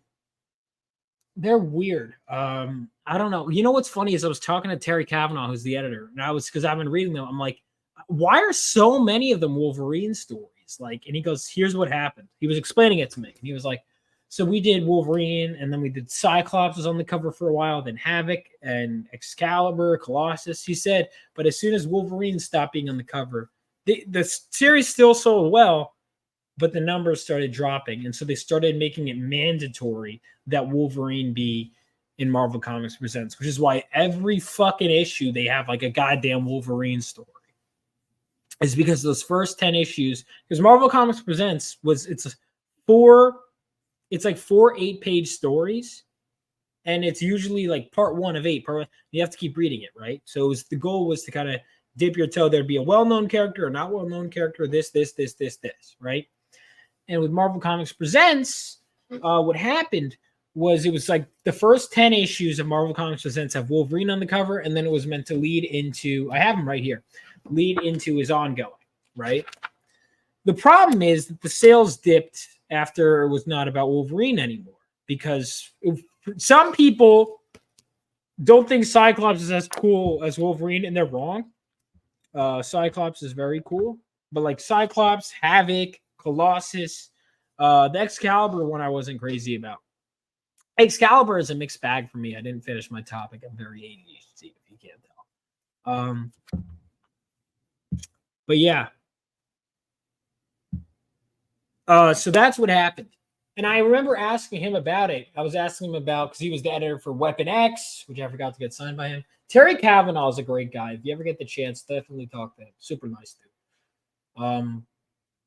But he has all these great editor stories. But yeah, that is what happened. Is he basically like kept having to do it. Let's see. I'll put it after Scorpio Connection. What's your favorite comic of 2024? I confess I haven't read enough this year. I have a list of stuff. I still have to read because I can't give a fair assessment. I do want to do favorite books by the end of the year. Here's the thing. I like the new Madripoor Nights series, but I do think it didn't stick the landing for me. What else?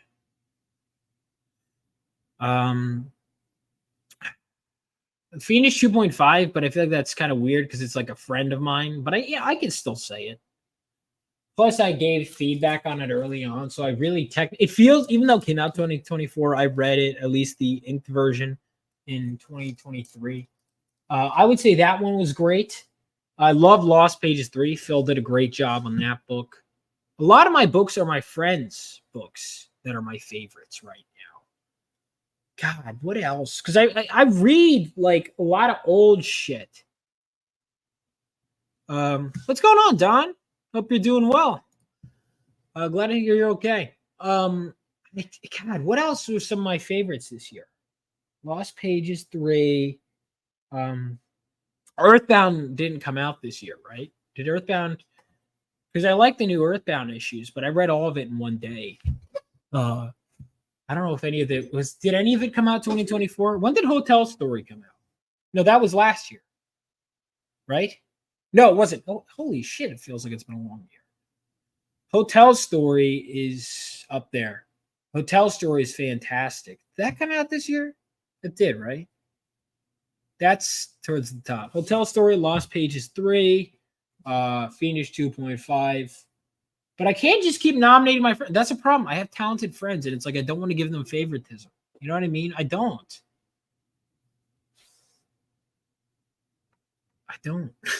Fuck. All right.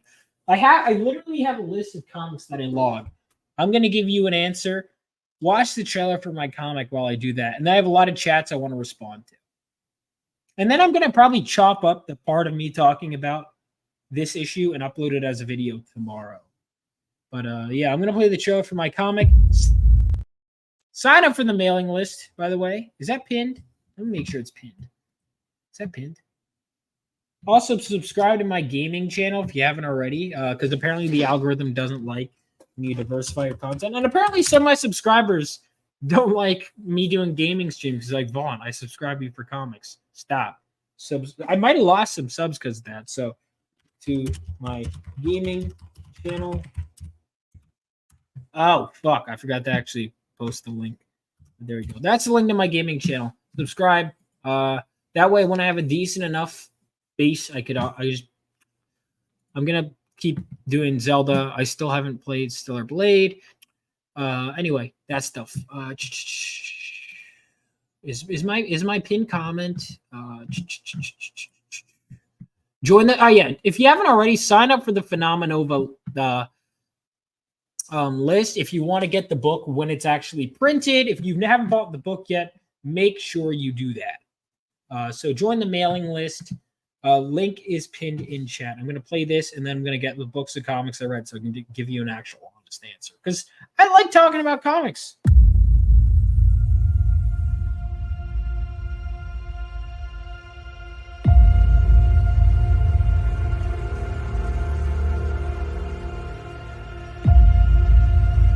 When the whole world was dragged into World War III, brave men like my father fought on the front lines. And they weren't alone. That was 20 years ago. Now it's up to us to carry on their legacy.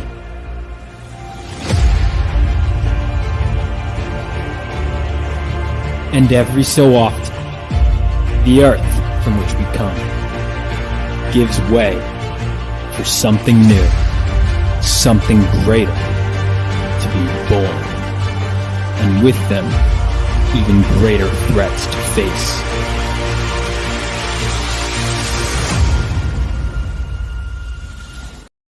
Stop my trailer. I meant to put down your comment because it was blocking the trailer. Oh, fuck. Well, you guys have seen it. God damn it. God fucking damn it. And it doesn't unpause the video. Just, Rogue, American Dream, or whatever it was called. I forget the subtitle. That was an indie comic. That was a very solid one. Oh, Nexus Scourge. Nexus is great. Nexus Scourge, surprisingly, I guess, I don't know. Maybe I just don't read enough Nexus. Very funny. Very funny book. Obviously, the art is killer. The writing is killer. Glad I got the hardcover. Nexus Scourge. What else? Let me take a look at my list. Oh, Fantasima, Jimmy Palmiotti. That one's great. Fantasima is up there. Rise, #1. Did that come out this year? My buddy Trevor. That was great. Oh, Paul told me I need to review Project Nemesis 4. So I will. You Lost Pages. Oh, Perfect 10, issue 4. Perfect. Dave Brink is so good. I keep itching my nose. Let's see.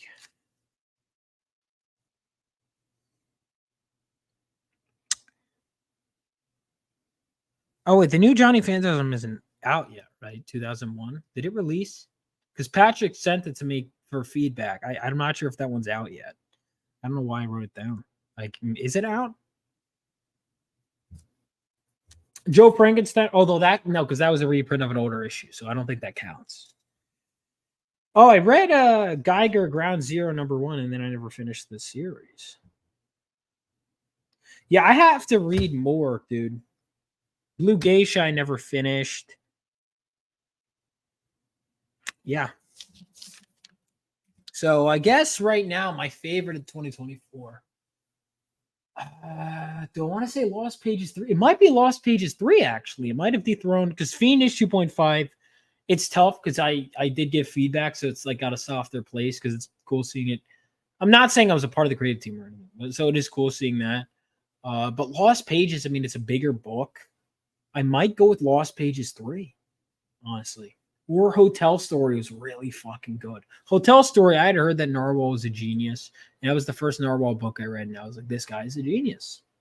This guy deserves all the credibility that he's getting. This guy is a genius.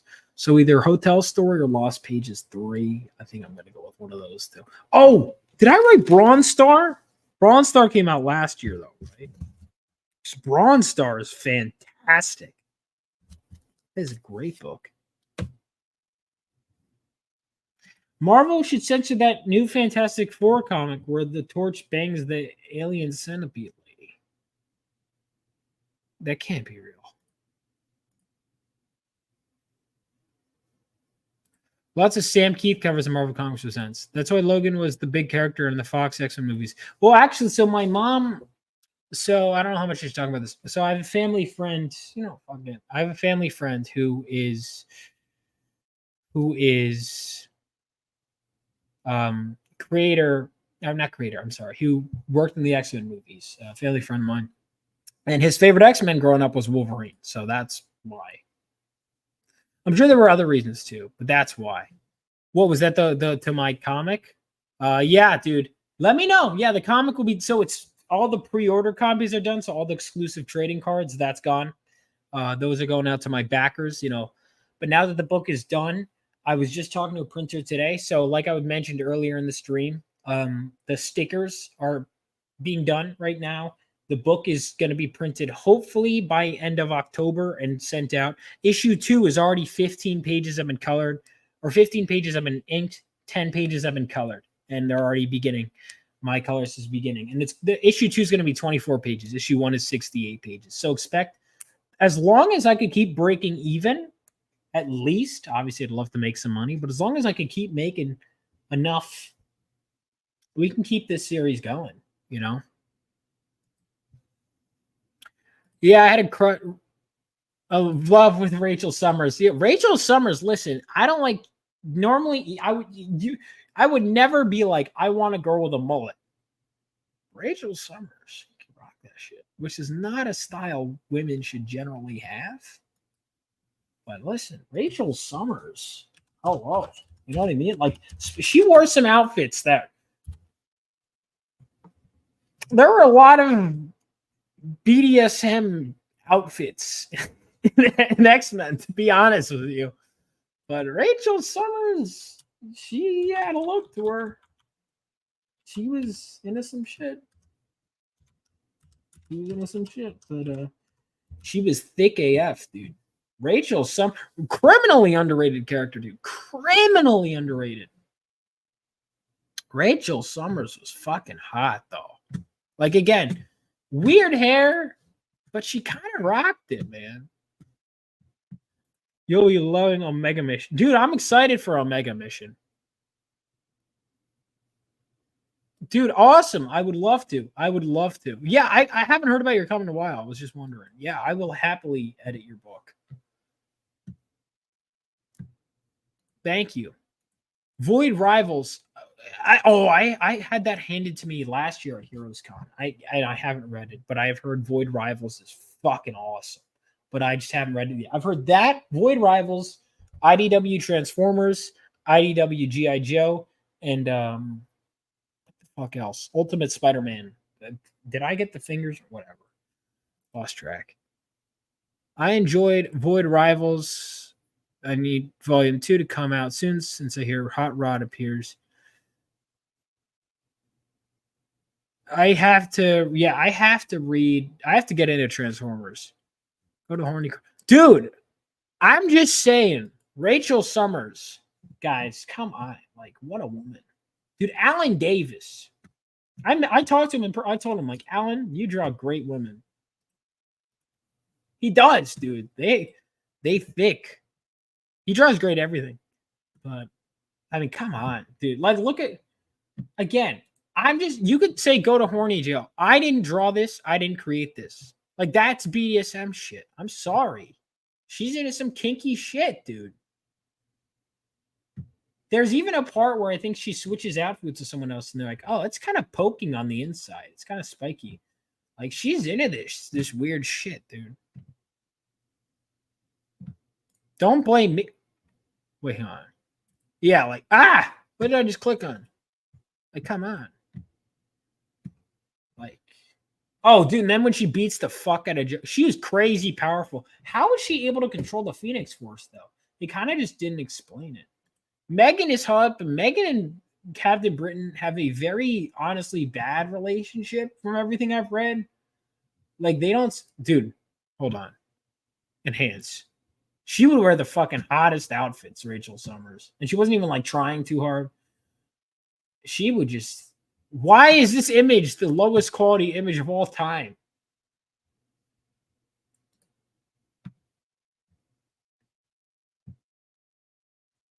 Who is Nightcrawler with? I talked to Terry Kavanaugh, who was the editor on this as well. I should ask him about it. Like, what is up with Rachel's? What is? Yeah, all right. Like, you think this is unintentional? Like, I'm horny for picking up on this. Come on. Why is it there's and it's there we go. Hello.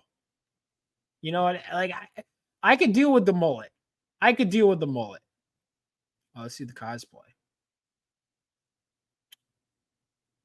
You know, I'm ladies, if you show up dressed like that, holler at me. You know what I mean?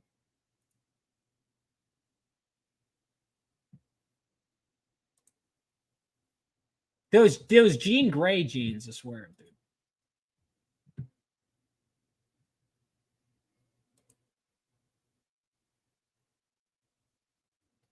This issue was fucking weird. Oh no, it wasn't this one. It was like 201, where there were some pages where it's like crazy deadline issues. Clearly.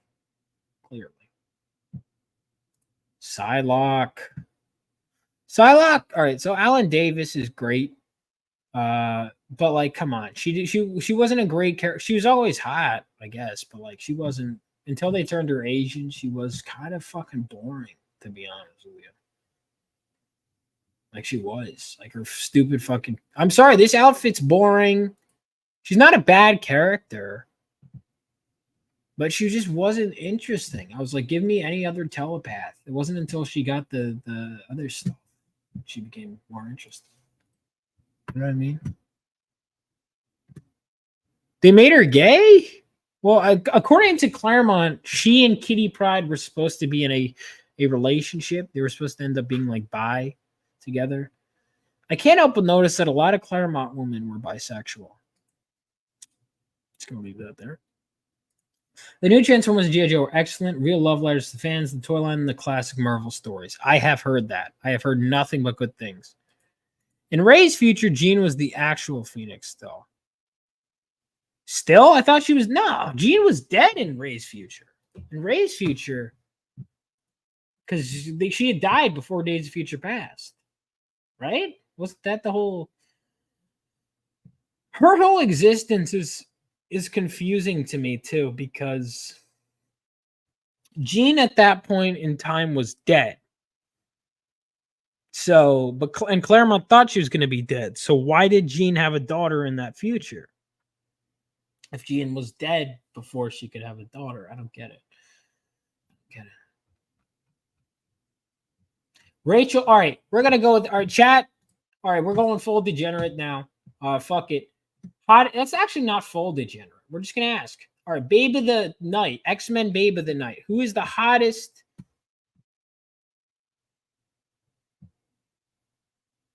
Ambiguity. That's one way of putting it. Hottest X-Men chick. Go. Let's go, boys. Let's go. Everyone give me your top. You get one option. Everyone gives me one.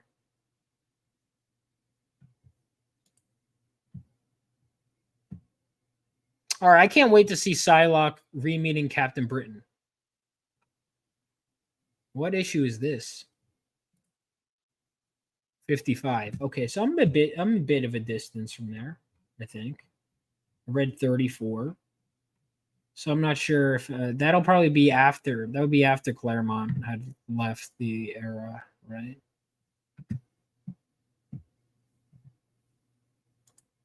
Alan Davis. Dude, he draws a good Rachel Summers. He draws good. Again, he draws good everything. You know what I mean?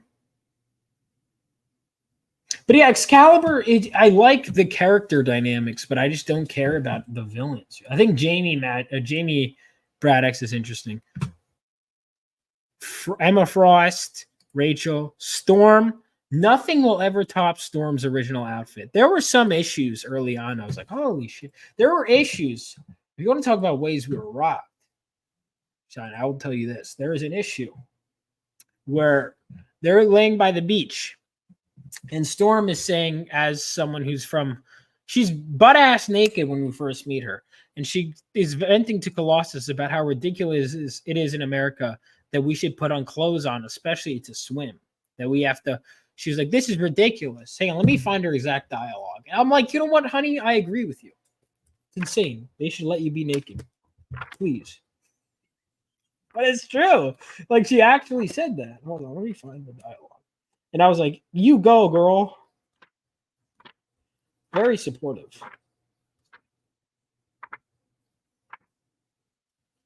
She was also like the only chick on the team at that time. So there's one issue where they're going to the mansion and all the men are like trying to flirt with her. And she's like, all right, like, take it easy. Her original outfit remains undefeated. I don't care. There's other outfits that people like. I'm sorry. There are some other good ones. I'm not going to say there aren't other good ones, but the original Storm outfit that Cockrum designed is the best outfit, and I don't think it'll ever be topped. Or should be. I mean, you can try. I'm not going to tell people not to try, but like, just let me see her in that original outfit. You know what I mean? I'm not saying all other ones are bad. Or I'm trying to find. Okay, here it is. It was after the original Phoenix. It was like 110. 110. Yep, here it is. Next one, I just gotten home. Oh boy. All right, hold on. I'm gonna pull this one up on stream. Yeah, me too. I'm not. Listen, I'm just. Hold on. And then I'll get back to listen to you guys talk. But let me cook. Or more accurately, congratulate people for cooking. What is this? A deck? When the fuck did this come out? This came out a while ago. And there we go. Always takes a second to load. All right, here we go. Wait, is it Dane? No, it's not 110. It's 109. It's the one. Yeah, this is it. It's where it's the first appearance of I think he was called Vindicator in his first appearance. Oh, he was called Weapon Alpha. And then Vindicator, and then they kept fucking changing this character's name. Ready? There we go. And then they're recapping issues. Yes, that is one thing you will see in early X-Men. They take like too long to recap issues. I do take their time.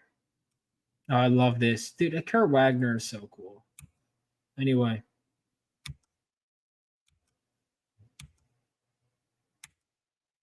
Where's the part of them? Hang on. There we go. Here it is. Oh, this is better than I remember. First of all right. We talk about underrated. Moira McTaggart was fucking hot.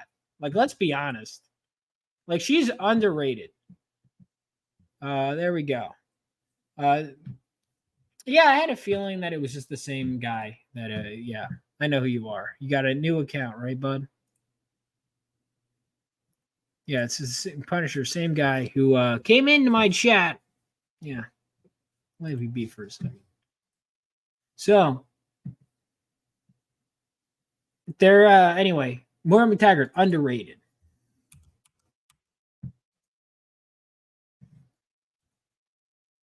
So we got.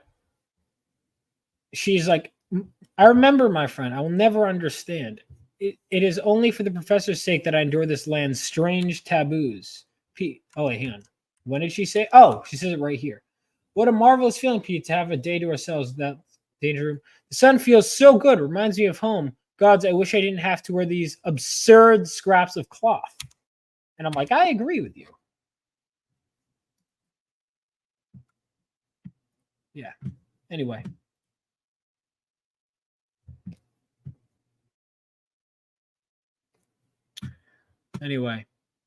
Okay. Emma Frost, Rachel Summers, Storm, Polaris. Oh wait, Rogue. I don't blame you.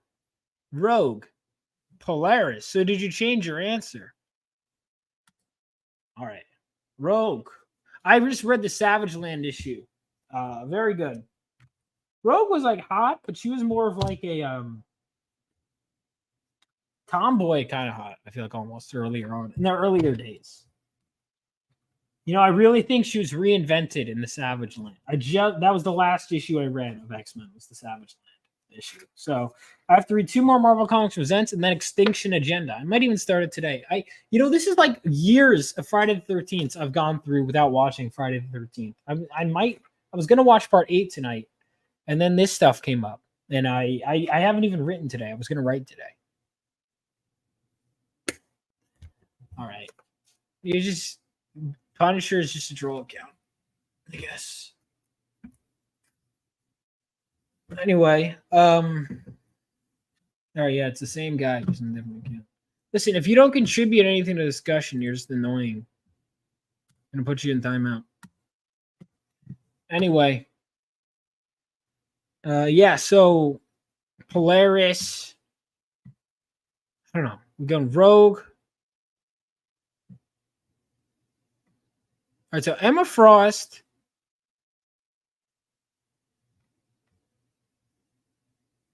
All right, so we got to pull. Is that everyone's final answer? So we got Emma Frost.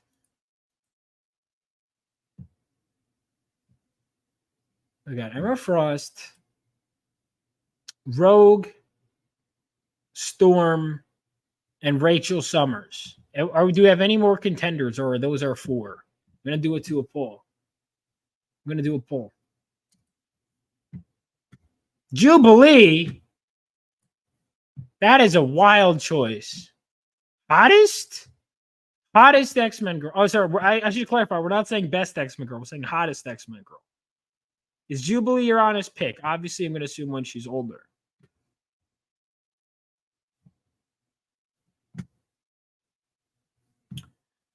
I got the Jubilee recently. Oh, right. Jubilee is a word. I should clarify. Dude, she was cute in X-Men 97. I think they fixed her face up.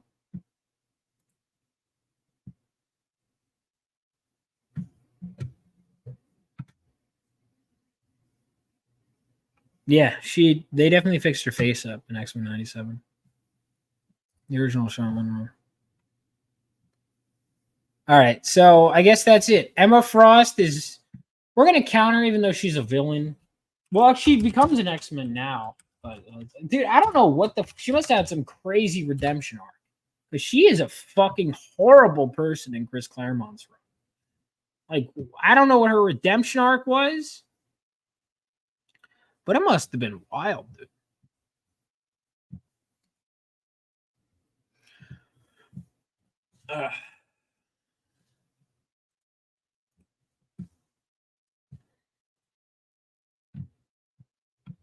So there we go. Emma Frost, X-Men, Burnt. We're going to go with the Burnt, like the original design.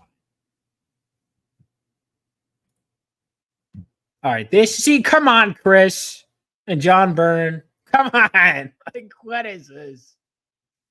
Oh, how about when they switch bodies, Emma Frost and Storm? That was an interesting predicament that those 2 characters were in. That was very I don't know. It was weird. Who's this? Art Adam? Yeah. Wait, what is it? Fetishist. Yeah, she was into some weird shit. Who drew this? Hello.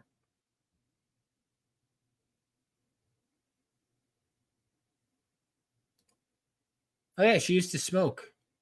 Forgot about that.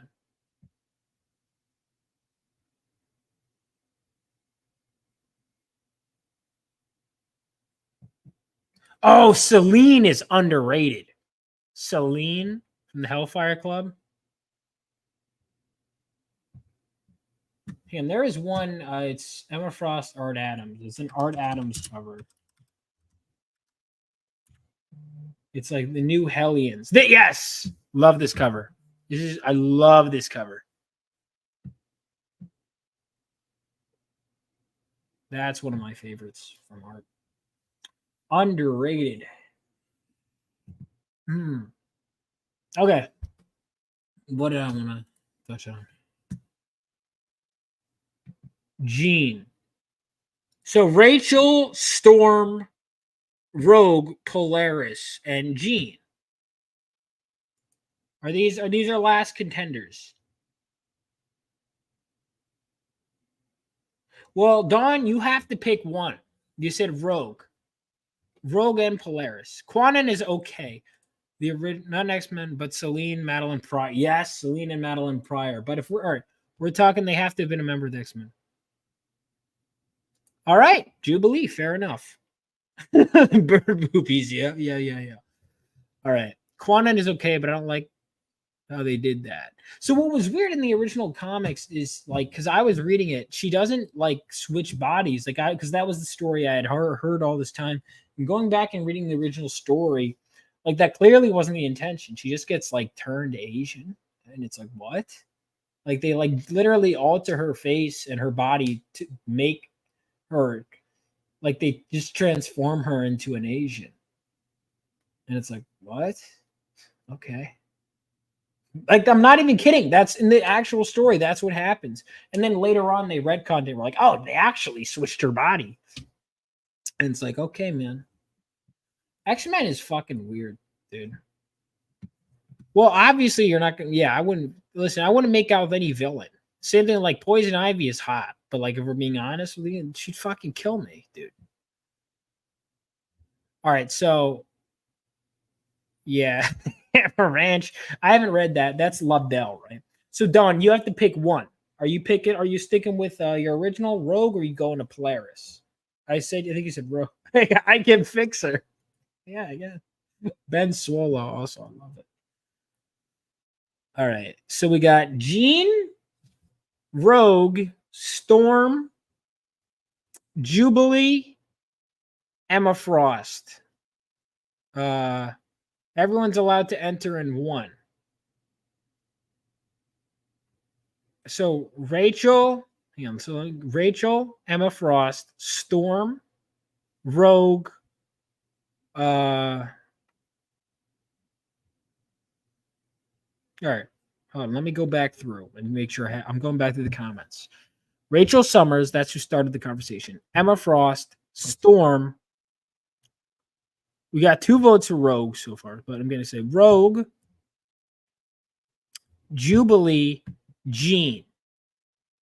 Because everyone's allowed one. Is there anyone who hasn't said any? All right, those are the ones. I'm going to write them down because my memory sucks. And then we're going to have to. No one has mentioned Kitty Pryde. I'll say Kitty Pryde. Fuck it. She's my wifey. She's my girl. Especially the last issue I just read that this whole stream was started talking about. Like Kitty Pryde, come on. Best personality, easily. Best personality, easily. I'm going to say easily. She is. I'm going to say Kitty. She's mine. She's my pick. So now we're going to have to narrow it. Oh, wait, fuck. This is stupid. How many people are watching the stream? Because I'm making it seem like it's a lot. And I chose 7 characters and there's 7 people watching. So I guess there's not going to be a vote. Yeah, but my favorite X-Men girl has got to be. I mean, the hottest one, I feel like Magic in her more recent design is great. I'm going to go with. Yeah, fuck. So never mind. There's not going to be a vote. I guess I just got everyone to say their favorites, and that's it. Because everyone would just vote for their favorite, and then we'd be at a standstill. The Emma switched bodies with the Iceman. Whiny. Well, she is. She actually did whine in that last video. But listen, when she whines, I don't know. She's funny about it. It's kind of like when I bitch about her and X-Men is what she reminds me of. Do the vote. Well, I can only pick 4, I think, for the YouTube vote. So we have to narrow it down to 4. Okay. We have to now. All right. So here's what's going to happen. I know what's going to happen. We're going to do reverse vote. Okay. So again, let me go through. So we got Rachel, Emma Frost. I'm going to nominate Kitty Pryde. And then, yeah. But Rachel, Emma Frost, Storm.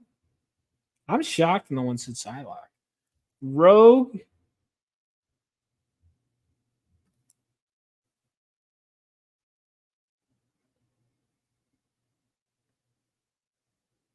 Jubilee.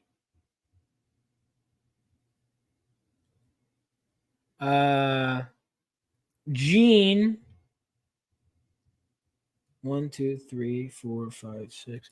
And then I'm going to say Kitty Pryde.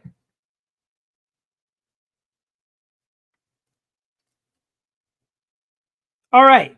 Those are your answers. So we got Rachel Summers, Emma Frost, Storm, Rogue, Jubilee, Kitty Pryde. Okay. Now to get this year's ex-babe of the week, we have to come to a consensus. Who are we eliminating? We have to eliminate 3 of them, and then we put it to a poll. That means someone's gonna have to lose their favorites. Yes, Rick Costas. All right, we're gonna pin that to the chat. All right. Everyone, you have to eliminate one. Everyone gets to eliminate one. Just choose one. Kick Summers. Which Summers, Bat Sauce? Rachel? You can't pick Don. You can only kick one. You can't just kick all of them. No, you're fucking it up. All right. Rachel. All right, so Bat Sauce, we're getting 1 vote against Rachel Summers. Okay. Wow, dude. We started this whole conversation talking about how hot Rachel was. But now it seems like we have some anti-Rachel people. All right. Rick Costa's voting against Kitty. Don, you got to pick one. You got to pick one you're against. Jubilee is horrible. See, this is what I like. I unite everyone. We talk about what we like. Now's the time we tear each other down and make each other feel better. We'll become stronger through this. Rachel's mom is way. Damn, 2 votes against Kitty Pryde. All right, damn, 2 votes against Jubilee. All right, well, those are the 2 obvious ones that we're going to get voted. To be fair, you were introduced to them when they were teenage girls, so if you vote against Rachel, you're dead to me. All right, Bat Sauce is dead to Rick Costa.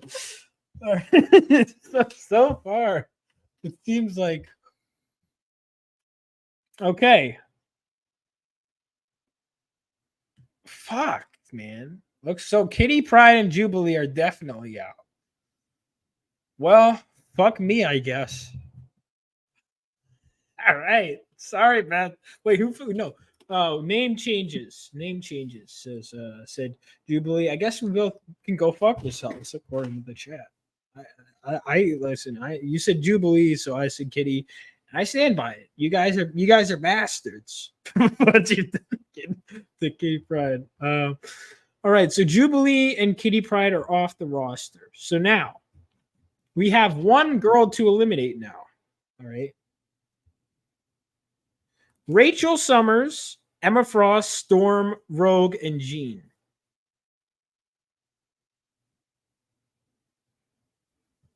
In my dreams at night, well, if the telepath visits me, I'm scared.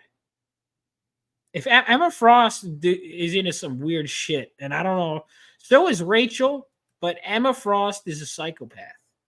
Our Bat Sauce fucking hates Rachel. All right, so who are you voting off? Everyone now has to pick who they're voting off. 1 person. Bat Sauce is anti-Rachel. Dawn is anti-Jean. Oh, shit. Transformers saying it's anti-Jean. Oh, shit. Oh, shit. Rick Costas, no Rogue. Oh, shit. Oh, 3 votes against Jean. Holy shit. Holy shit.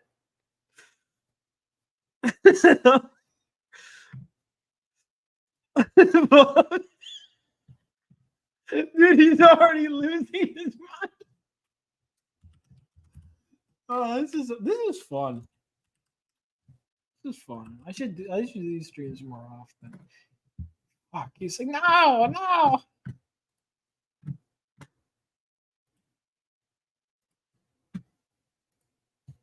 All right. So who's against? So Rick Costa is against Gene. Don's against Gene. Transformers fan is against Gene. That sauce is like, listen, I think Gene's smoking, dude. I'm not anti-Gene at all. Who would I pick to vote? I would kick Emma Frost because she's fucking psycho. I would pick Jean over Emma Frost any day. Dude, her Marvel Girl outfit at first I wasn't crazy about, and now I'm in love with it. Like the first time I saw it when I was reading the old comics, I didn't like it. And since then it's grown on me. Dude, she is. Whoo! Whoo! Now, I'm sorry. I love Jim Lee. This costume fucking sucks. I'm sorry. Why does he have a head sock? What is this? Garbage. I'm sorry. I know it's iconic, but it sucks.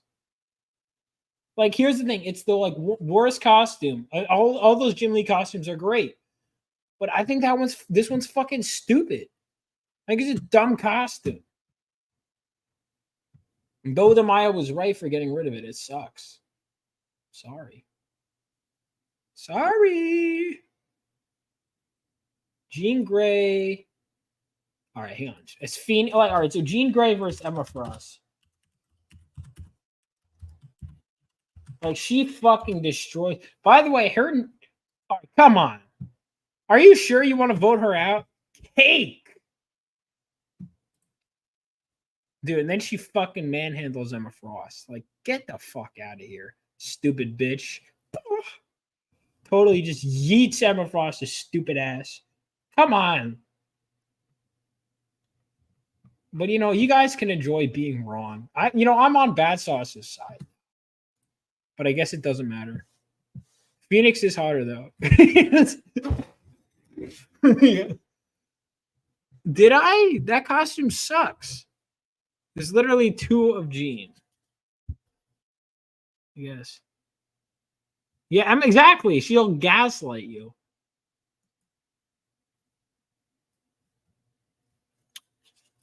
Yeah. Well, I think Student of God still. All right. Looks like, guys, it looks like Jean is going to have to get eliminated. I'm sorry. So now we're down to 4. Wow, the last. All right. So I'm sorry. Listen, I'm just following the chat. My 2. Jean might have been my number 2 pick. I don't know. Depends. Sometimes she's written in a way that's annoying, but listen, my favorites got erased. That's how the cookie crumbles, man. All right, so now we're gonna finish the rest with the poll because I don't feel like doing this shit. All right, X-Men Babe of the Week, or no, hottest X-Men. Hottest X-Men Babe. Let's go, boys. Here we go. Rachel Summers, Emma Frost. This is a strange list. Storm. No one said anything against Storm or Rogue, I notice. All right, there we go. There we go, boys. Get to work. Vote in the chat.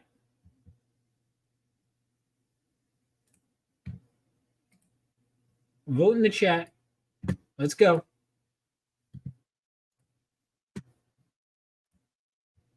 Oh, shit. Oh, shit.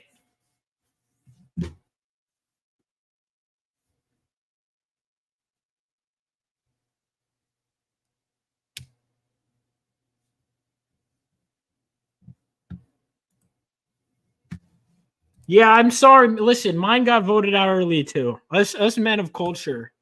Us men of culture got voted out by the degenerates who put Emma Frost above. She killed a horse. She killed a horse. A teenage girl's horse in the Firestar miniseries. Still would. You guys still would bang her. Ridiculous. Bad taste in women. Shame on you. Shame on you.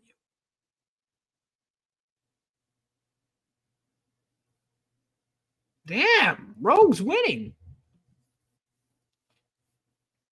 All right.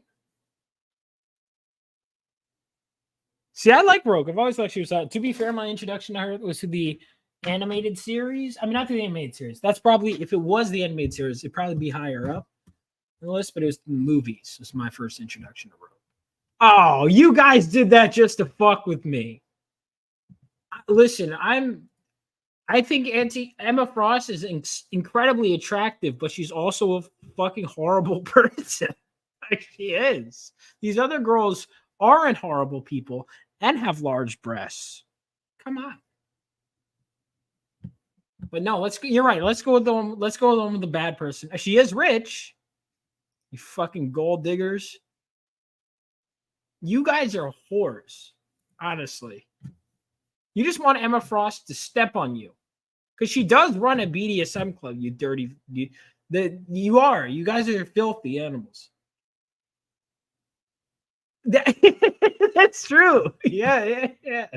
Well, it's would you bang? Well, I think if it was would you bang, the results would be very different. Because I think if people were thinking, now I understand that men think with their, you guys are fucking with me.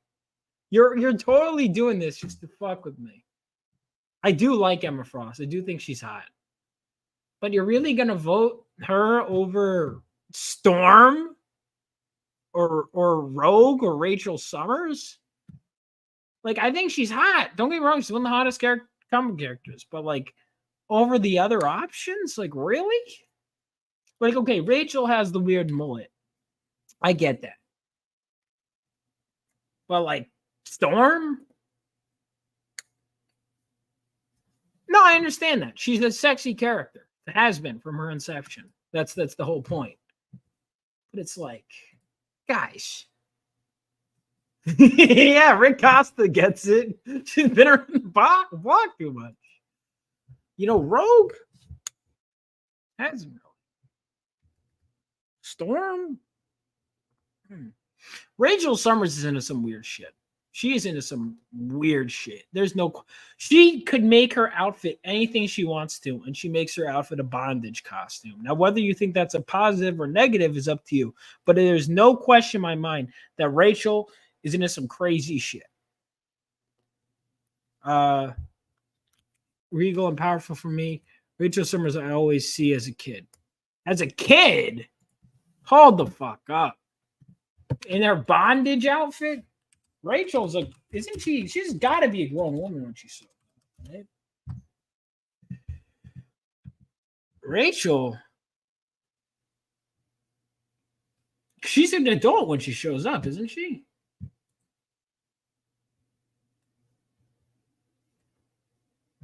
The mullet is weird, but I can. Okay. Yep, some of this art. Wow. All right, guys, where are we at?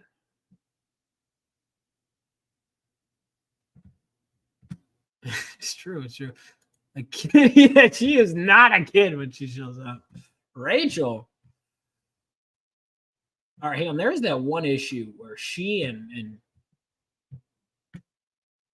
Rachel is definitely not a kid. She's dude, like the fucking mullets, like she rocks it. But like, I do not encourage this hairstyle in women. In a general rule. Yeah, that is not a child. That is not a kid. Like,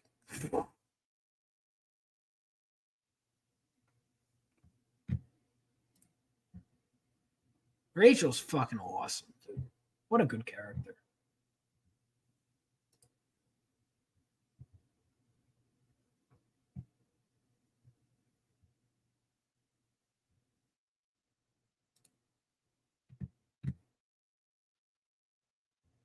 Yeah, come on. Well, there's the mullet and there's like the weird ponytail thing. She's all right.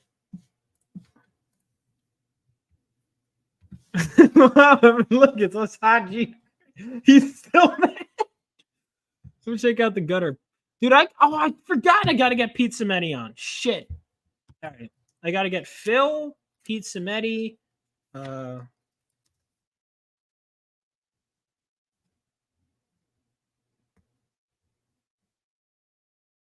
else did I got again? The child isn't exactly.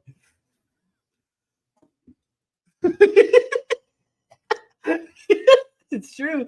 Look, why? I don't want to knock Rachel. She is a very interesting. I think Rachel might be a more interesting character than Jean just because of her backstory, but I do love Jean. Fuck. All right, let's check the poll. All right, it looks like Emma Frost. Someone hasn't voted. Someone just voted. All right, how many people are watching the stream? All right, boys. Time to close it down.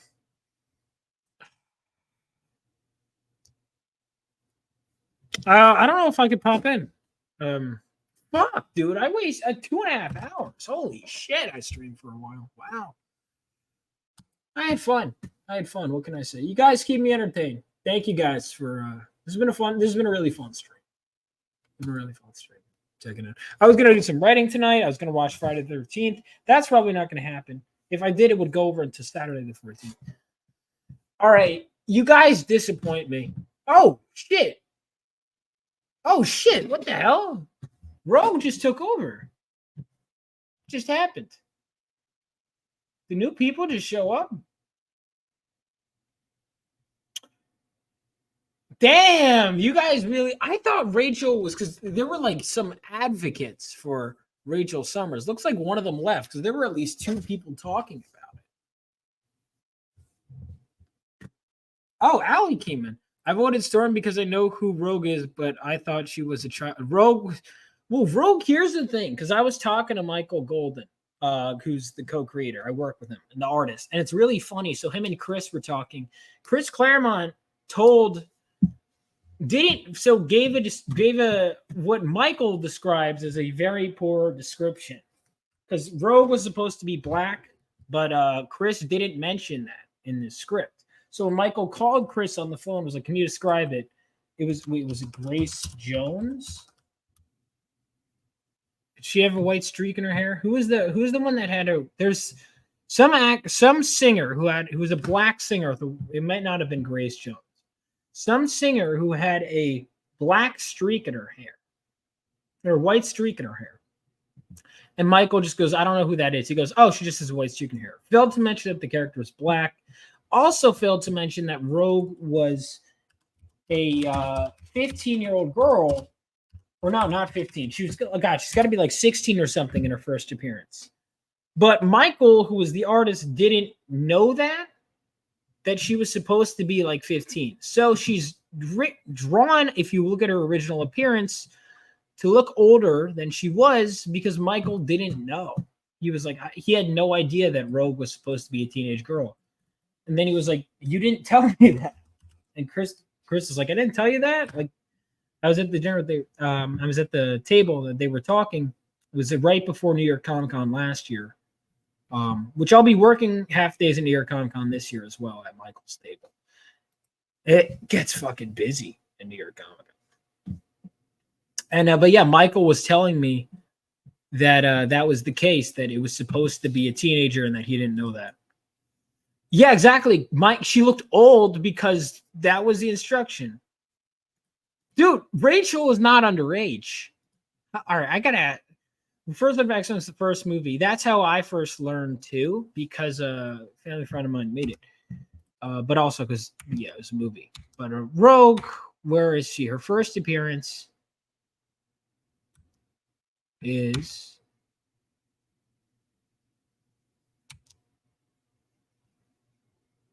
What a fucking great first appearance. Okay, she first appears in like a mental flash. That's interesting. There we go. Rogue's first appearance right here. I have to get this issue signed. Beating the fuck out of Captain America. What a way to make an entrance. And then she kisses him to steal his powers. Isn't she already beating the shit out of Thor at this point too? Yeah, hold on.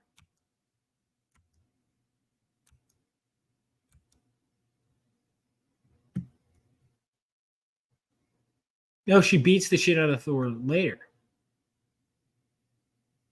But yeah, she was supposed to be a teenager, but Michael didn't know that. So she was a teenager when she first appears, but then she becomes. It's kind of like, I think Colossus was a teenager at first too.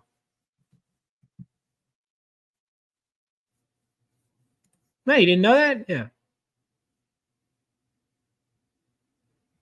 I could give you a reading order if you want it, but there are a lot of X-Men. Like Chris Claremont's run is the best, but it also is a 16-year run. I need to read Sandman as well. Okay, so you started reading later. Yeah, Art T. Bear was the one who inked Savage Land Rogue. I just read the Savage Land Rogue issue, which whew, you know, I get it, man. She got reinvented. She became like the hot X-Men after that, but I don't think she was like, because that's the thing people don't realize is like Rogue was not like the. I'm not saying she wasn't attractive, but she was not the hot X-Men for like most like Claremont's run. God bless Jim Lee and R.T. Bear and Chris Claremont for giving us this. Yeah, so in the Savage Land, she has to like rediscover herself. And I feel like, I'm not saying she wasn't hot before, again, but I feel like this is when she became like the hotter X-Men. Because it was before that, I feel like this is around, you know what, I'm going to say it. People, I would say this is around the 90s. This is around the same time. Well, it was around the 90s, but I'm going to say early 90s, late 80s was when it's like Psylocke got the new costume, became Asian, and then Rogue right here. First of all, none of you fuckers said Psylocke as hottest. Silvestri drew her like Joan Jett. Well, that was the precedent. The other, Joan Jett. I never thought of that. Silvestri drew a hot Rogue though. But she wasn't like, I don't know, like as, like, I guess, Silvestri girls right here. So this is what she looked like. Yeah. She was more like a punk rock chick. That's, so honestly, don't get me wrong. I like this Rogue too, but I like the punk rock Rogue. Like she used to be like a hot, but she was like hot in like the punk rock chick kind of way. She was like kind of, I don't want to say goth, but like close enough. Like this is what she used to for the first like decade almost of her history. She's more like this. She was more of like, yeah, if you see like this is the X-Men lineup. Like Dazzler was like the movie star, Rogue, Storm. Storm was always hot. Storm was just exiting her goth punk phase. Rogue was like always in her kind of punk phase. Well, she has this outfit that Silvestri designed.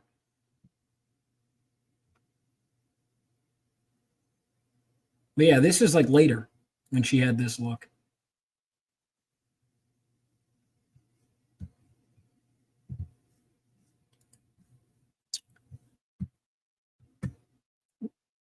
What do you mean she's not goth? I like Psylocke. What do you, all right, Stippling Vaughn, this is ridiculous. Why can't I say she's goth? I don't have the G pass.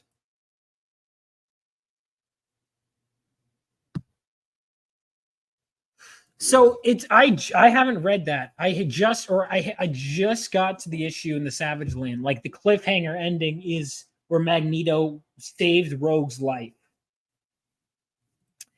She's goth-esque, so when you have to wear black, are you gatekeeping now?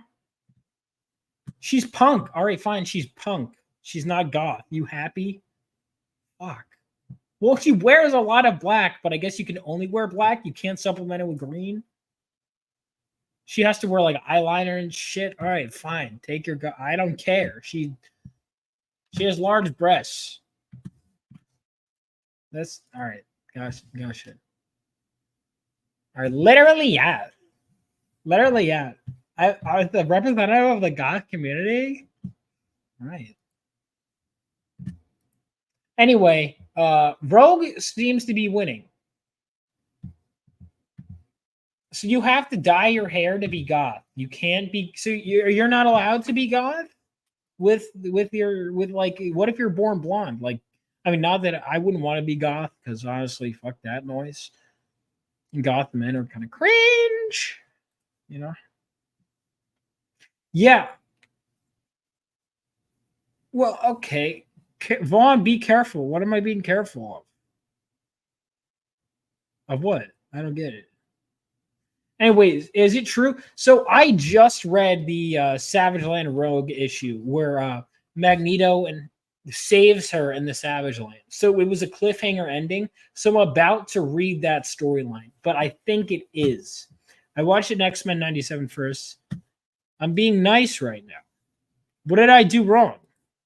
Is she goth? Yes. What did I do wrong? I don't understand. Oh, did I say something about goth people? The guy you upset? Anyway, guys, we're about to close out the poll. Doesn't she have his baby? I don't think so. I don't fucking know, dude. I'm already abstaining from this discussion. I feel like I'm out of my depth at this moment in time. Rogue, Emma Frost, dude. Not enough love for Rachel. What the fuck? Rachel Summers. But yeah, Rogue is punk, not goth. Fine. Although she is goth in X-Men Evolution. X-Men Evolution Rogue is goth, and she was.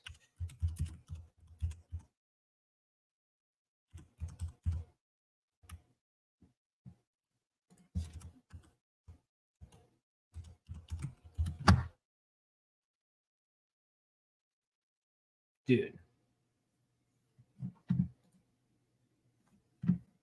Yeah, hold on. Let me pull it up.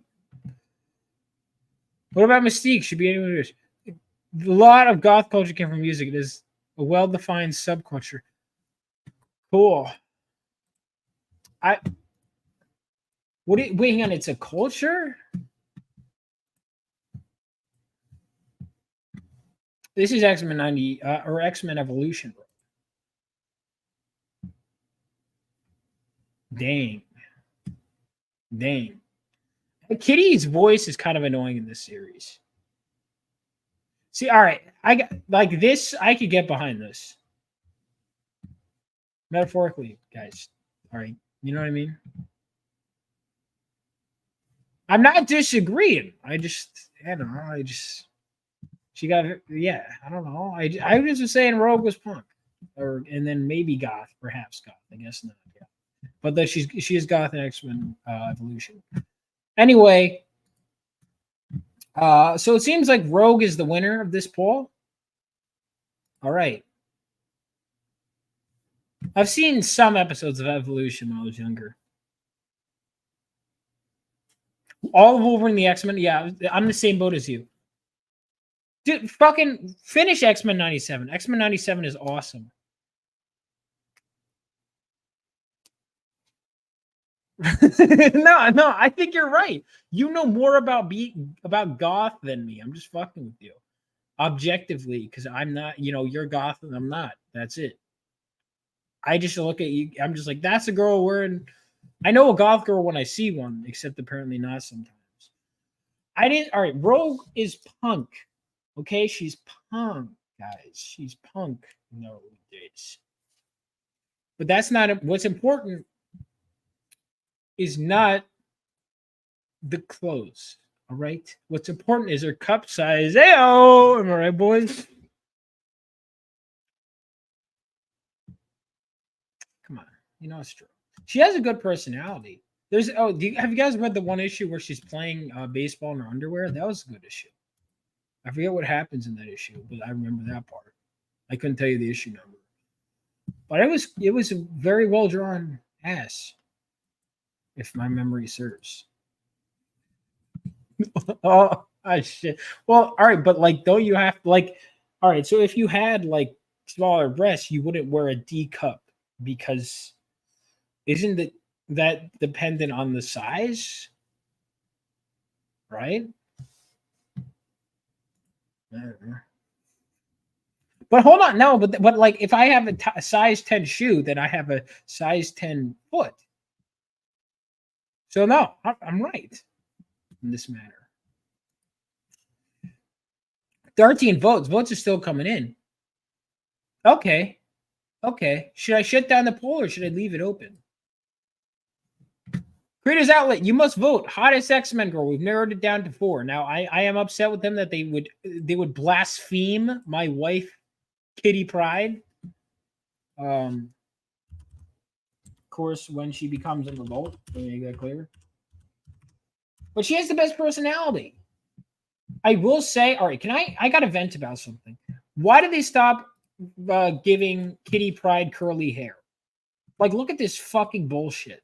Oh, she has straight hair. She's supposed to have very curly hair. It's like one of her defining traits in the older comics. Now, I grew up on the shows and stuff where they'd adapt her poorly. So I always grew up on her as having straight hair. But then when I started reading the comics, I realized that I was wrong for having this obscene perception of the character. And look at what Google's doing. They're feeding into the straight hair Kitty Pryde propaganda, which is ridiculous. Because let's go with like Burns illustrations of Kitty. Kitty Pryde is supposed to have curly hair. Very curly hair.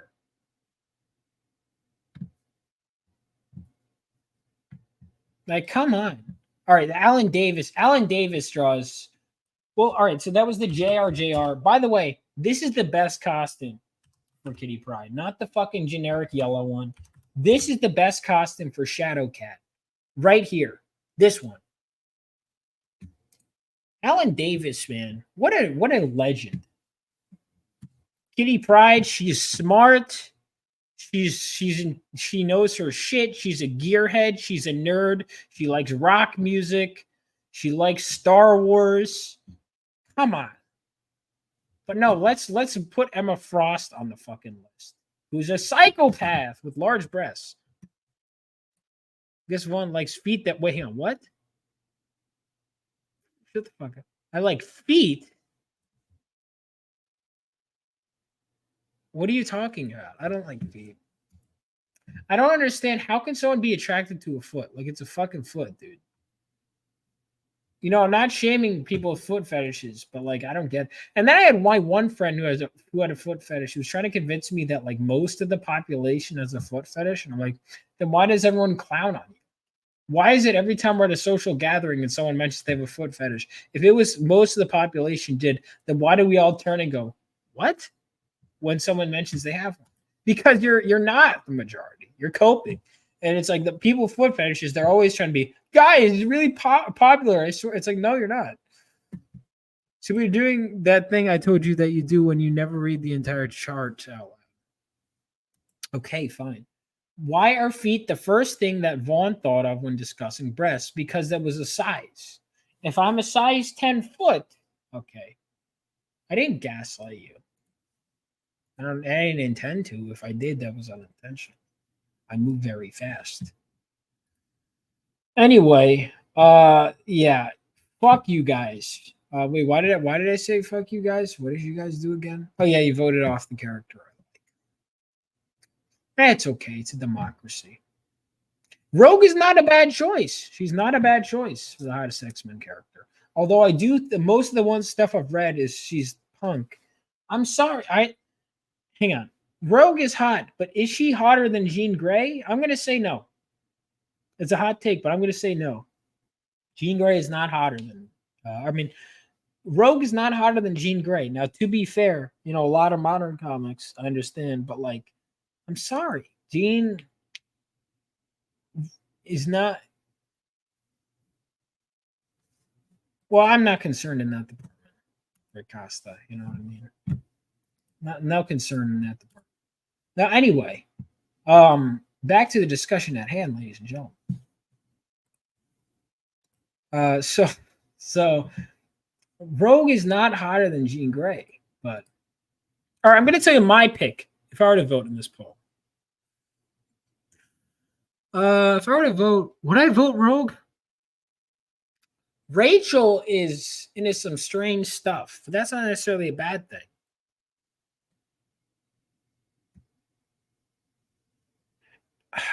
Who would I vote? Hottest X-Men be? Rachel.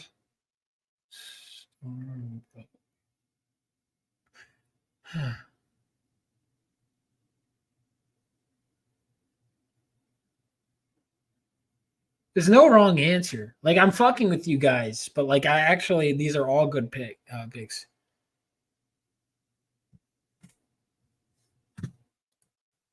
Which had the best feet? When Rob Liefeld draws them, they have the best feet. You know what I mean? Yeah, because he doesn't. I don't know. I don't look at their feet. I don't care. You know what I mean? I wonder if that's a thing. People like best feet in comics. Number 10, Beast. Because he's got just like Shifty. I'm not a foot guy. I don't like feet. I tease ass. You know, I think girls' eyes matter too. Like, all right, so like we got the pervy stuff. Eyes, girl's face is important. Lips, I like lips. I got big lips, you know what I mean? I don't know why I mentioned that. That wasn't relevant to the discussion at all. I don't know. Girls are like, oh, eyebrows. I've never fucking thought about eyebrows. First of all, hang on. Storm's not in last place. Rachel Summers in last place. I'm about to end this poll. Huh. Who would I vote?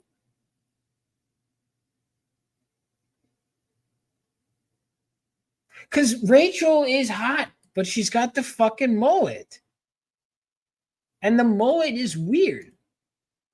You know what I mean? Like, now Storm did have a mohawk, but I'll be honest, I don't know if I would date a girl with a mohawk. It's weird. Oh, hang on. You know what I'm noticing? All of these girls have had weird hairstyles because Rogue had fucking weird. Because here's the thing: these girls are hot, but it depends. Because Rogue, if I go downstairs one day and she has the fucking weird hair she had in her first appearance, I'm gonna be like, "What the fuck are you doing?"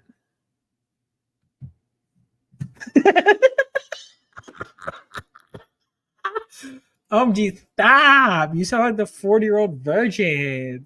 Ah. Oh, it is true. These comics that I'm referencing all did come out in the 80s and 90s, so I should take that into consideration. Why are women like this? You know what I mean? Next, you'll say tits are like bags of sand. No, I would never say that. That's an insult to tits. I'm going to go with Rachel being the hottest one. I'm going to go with Rachel. Although Storm is. I'm going to go with Rachel. Now, that wouldn't help the polls at all. That's a bad impression. Well, I know. Who wants me dead? Oh, look who's back. Has he learned his lesson? All right, we're going to censor the poll. Is he going to actually contribute anything of value to the stream? Or is he just going to bitch, like always? Let's see. Try harder. All right, so Rogue won. Who was the one that volunteered Rogue in the first place? There we go. Here we go. In first place, Rogue. Second place, Emma Frost. You know, not enough love for Rachel Summers, but there's not enough love for Rachel Summers as a partner, as a character in general. To get it again from that reading. Wow, that's a bad impression of me. All right, sorry. I'm learning. Thank you. Sorry. I do go that too fast. Sorry about that. Try harder. Try again. I will. See, you did again. Then my bad. All right. It was a bad impression. It was absolutely a bad impression. You don't sound like that at all. I will fully admit that. But I also didn't put much effort.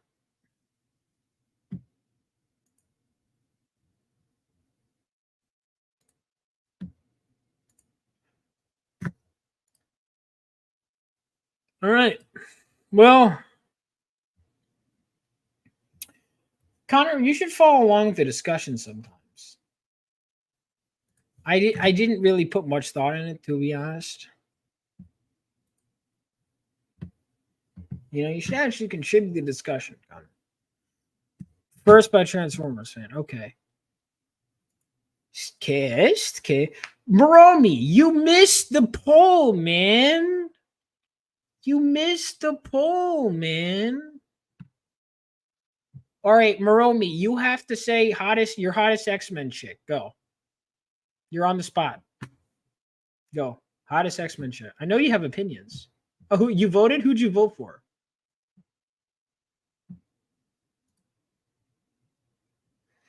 All right, so Connor Wayne never actually like listens to the stream. He just keeps saying "gay Green Lantern" over and over again.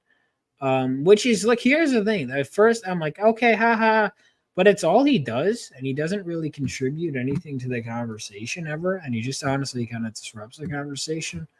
So you mentioned that again. I'm just gonna mute you.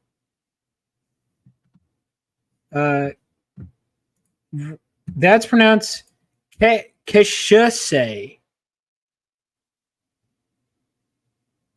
What's pronounced Kishuse? All right, he just says the same things over and over again. I'm just gonna ban you for like a day. You're honestly very annoying and not really that funny. There you go. Bye, bitch.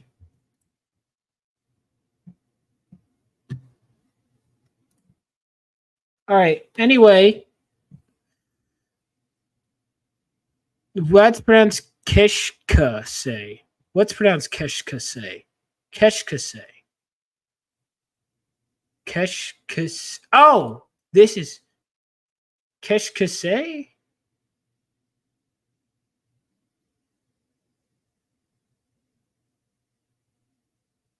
Keshka. Am I stupid? Am I? Don't answer that, guys. We know the answer. Keshka. Sorry. I don't speak that stupid language.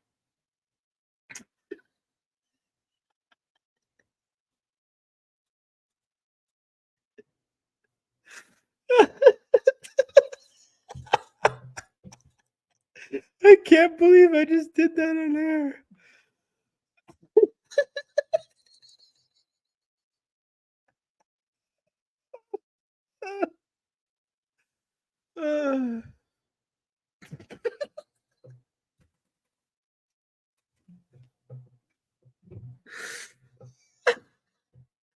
No, she doesn't. Well, actually, she could absorb languages. Gambit does, because he's from the Bayou. He's from New Orleans. Rogue doesn't. Does she? Remy LeBeau.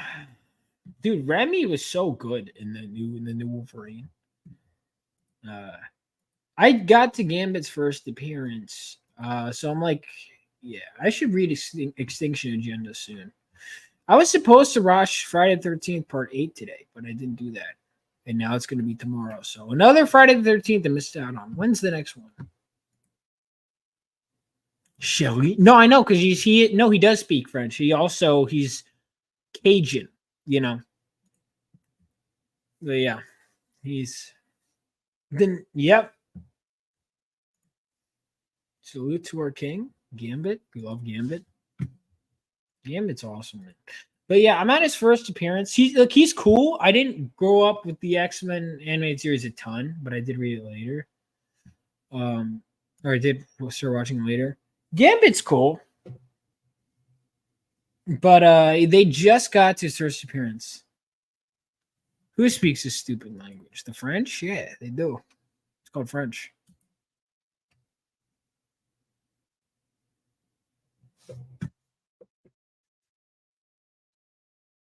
I'm talking with you. I'm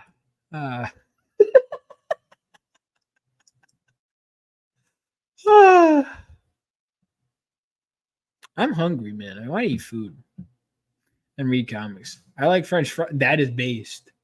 I like French fries. That's based. You know, they're not even French.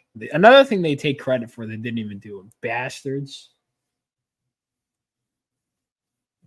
Next, they'll claim Von. So, wow. Did you do that on purpose? So xenophobic. No, it's just specifically to French people. Other countries are fine. Well, actually, that's not true. I do shit on other countries a lot. So this guy has two alts. I want to bring this up. So Connor and the Punisher. I also want to bring up that he did. You know what? No, fuck this guy. All right, bye, bitch. So can I put you in? Hang on. What's the best way to get rid of you? He just does the same things over the time. Timeout. Bye, bitch. Anyway. Well, listen, I don't blame him. Watching Von Coleman streams is the best thing you could possibly do on a Friday night. Can't think of anything better. Can't think of anything better. The French are our allies, I guess. They're useful. I've been to France. Look, France was cool. Yeah, you weren't there, but he just all he does is just bitch the whole time and just bait and just say the same like 3 things over and over again. Try reading gay this, try reading gay that, and it's just that the whole time. But yeah. Anyway. Yeah, this is nuts. All right, what was I talking about? I don't think here's the thing. I haven't had a topic for I think the last hour. I've just been saying I'm going to end the stream and then not ending the stream because I keep having fun. Now, Babe of the Week, X-Men Babe of the Week is Rogue. I just gave them the Statue of Liberty. They gave us Eclairs too. All right, Sean, I'll get you on. Get you on. I don't need to read a gay book to know that it's gay. Well, you know, you could be misled. All right, what's the best way to send you the link? Twitter? You just followed me. I can get you on Twitter. Yeah, because you're fresh to the notifications. And Instagram is a pain in the fucking ass to use on your computer. And by pain in the ass, I mean it takes me a few extra seconds. All right, I sent you the link. And then I'm probably going to end the stream soon because I do feel, here's the thing. When I talk about comics for this long, I do, especially X-Men, I do want to read X-Men. And then I'll do some writing tomorrow. I might meet up with a writers group tomorrow. Or not a writers group. It's like a New Jersey group. Are you on Instagram? Probably not. Right? It is. What's going on, guy from Red Bank? Yeah, I think I'm kind of hungry, man. I think I'm gonna eat something, and then I'm gonna read. Where the fuck did I put it? Shit! I had to restart my thing.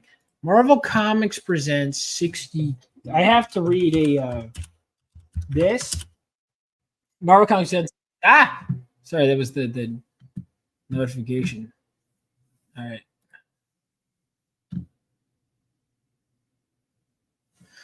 I am because I was told it was good to market on, but so far it isn't. Yeah, well, Instagram. Yeah. Yeah, there's no fucking way I'm starting it in the next 7 minutes. Oh, they're bad, but they're fun. We should get a group. If we got a group together and watch them, like on a group call or something, that would be fun. But like in any other context, I cannot imagine you enjoying these movies because they're not good. But they're fun. All right, I'm gonna play. Oh, this is gonna be good. You know how long I've been waiting for this? Woo, I'm about to make a name for myself here. What's going on, Sean? I can't hear you right now. I'm trying to fix it. All right, cool. Oh, wait a second. I think it's on my end because like right, let's see that. Can't hear a thing. Oh, I forgot my name wasn't on this whole time. I've had my headset. All right, this is Shine. Sean, feel free to put your channel links. So weird. It's hard, but sometimes funny. It's mostly funny, honestly, for other things. They're bad. Oh yeah, I think it's on his end. 1 second. Bro, Take a second. It's okay. Take your time. Wait, can you give a thumbs up if you can hear me? I can hear you perfectly. Okay, you can hear me, bro. This is oh my goodness. Dude, it's such a pain in the ass. Don't even worry about it. Don't even sweat it. How the fuck? Hang on. I left my name while he's figuring that out. I just realized I have had my name disabled the whole fucking time. It's okay. Take your time, pal. Fuck. I've had my name. Oh. Hey, there we go. All right, there we go. Boom. Time for audio issues stream. Yes, correct. No, yeah, we could hear him. He just can't What is hear me. wrong with this? I'm gonna pull up his channel in the meantime. He's got more. Well, that's not like saying much, but he has a bigger following than me. It looks like he's interviewing Chip Zdarsky, which is fucking awesome. Holy shit! I didn't realize your following Hello. was this big. My fault, Vaughn. Give me 1 second. Bigger than he has 80K. What the fuck? This guy has 80K sub. Holy shit! I blinked.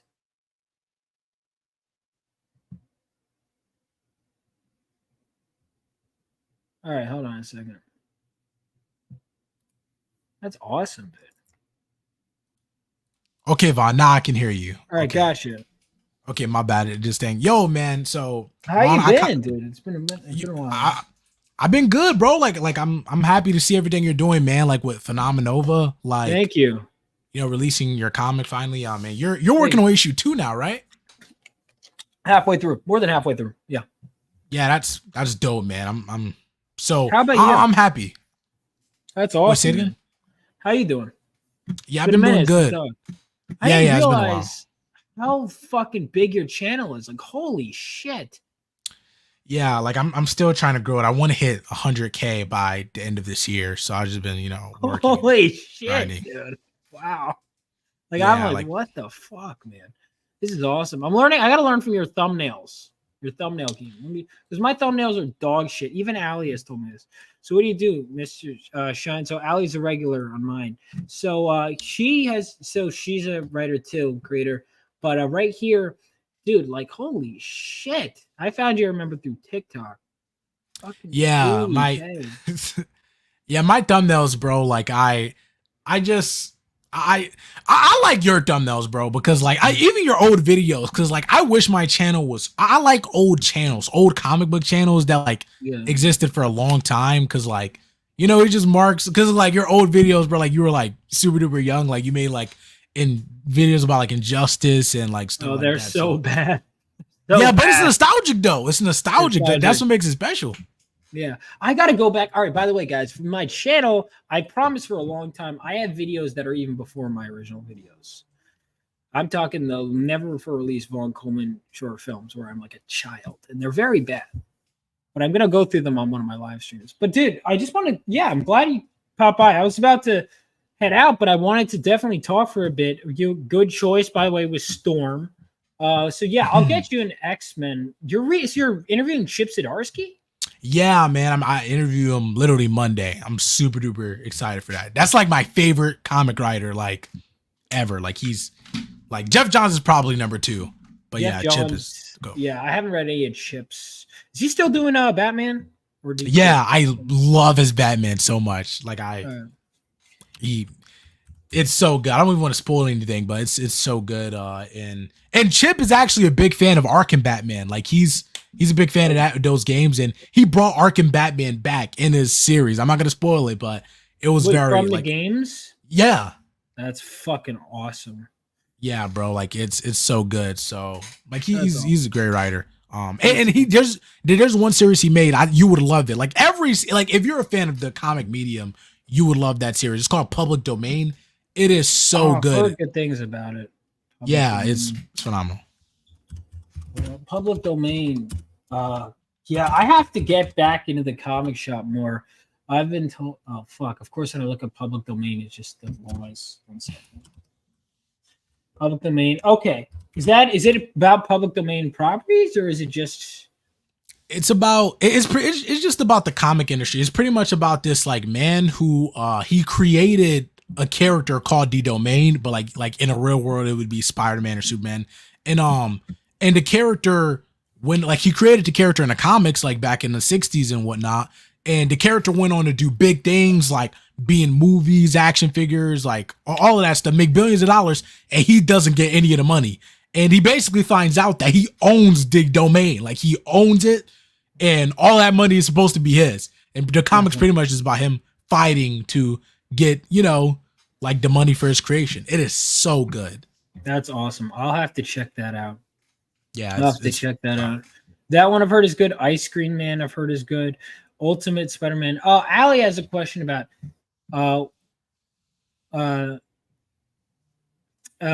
what do you think of Absolute Batman? Yeah, that fucking who's writing Absolute Batman? Scott Snyder. I need to read his run still, but I don't like that logo. Overall, like I think it's I think it's cool. Like I can't wait to see what it is. I think I'm excited for sure. The first issue drops in like next month, about a month from today. You know, he's big dude, bro. He's like 6'7". He's huge. This with is a new universe, right? Yeah. What are they doing with that? Is this a new DC universe? Is that what it is? Yeah, it's a new pretty much, bro. Like just think, cause like you know with the new 52, they kind of like went with dark. Like the new 52 was a bit darker, like the characters were a bit darker. So with this new Absolute universe, the characters are kind of like they were described as underdogs. So they're just kind of it's pretty much just darker versions of the characters. And if you like that, you can read the Absolute. Or if you like the main versions, you could just read the main versions. So okay, so it's doing different. See, DC, I do like that. I think there's too many universes, but if it makes it easier for new people to get in, I'm all for that.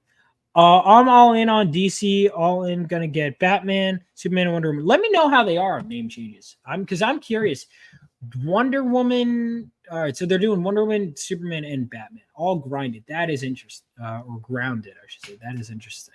All right. Yeah, it's fire. And they're also we have confirmed they're doing Absolute Green Lantern and they're doing Absolute Flash.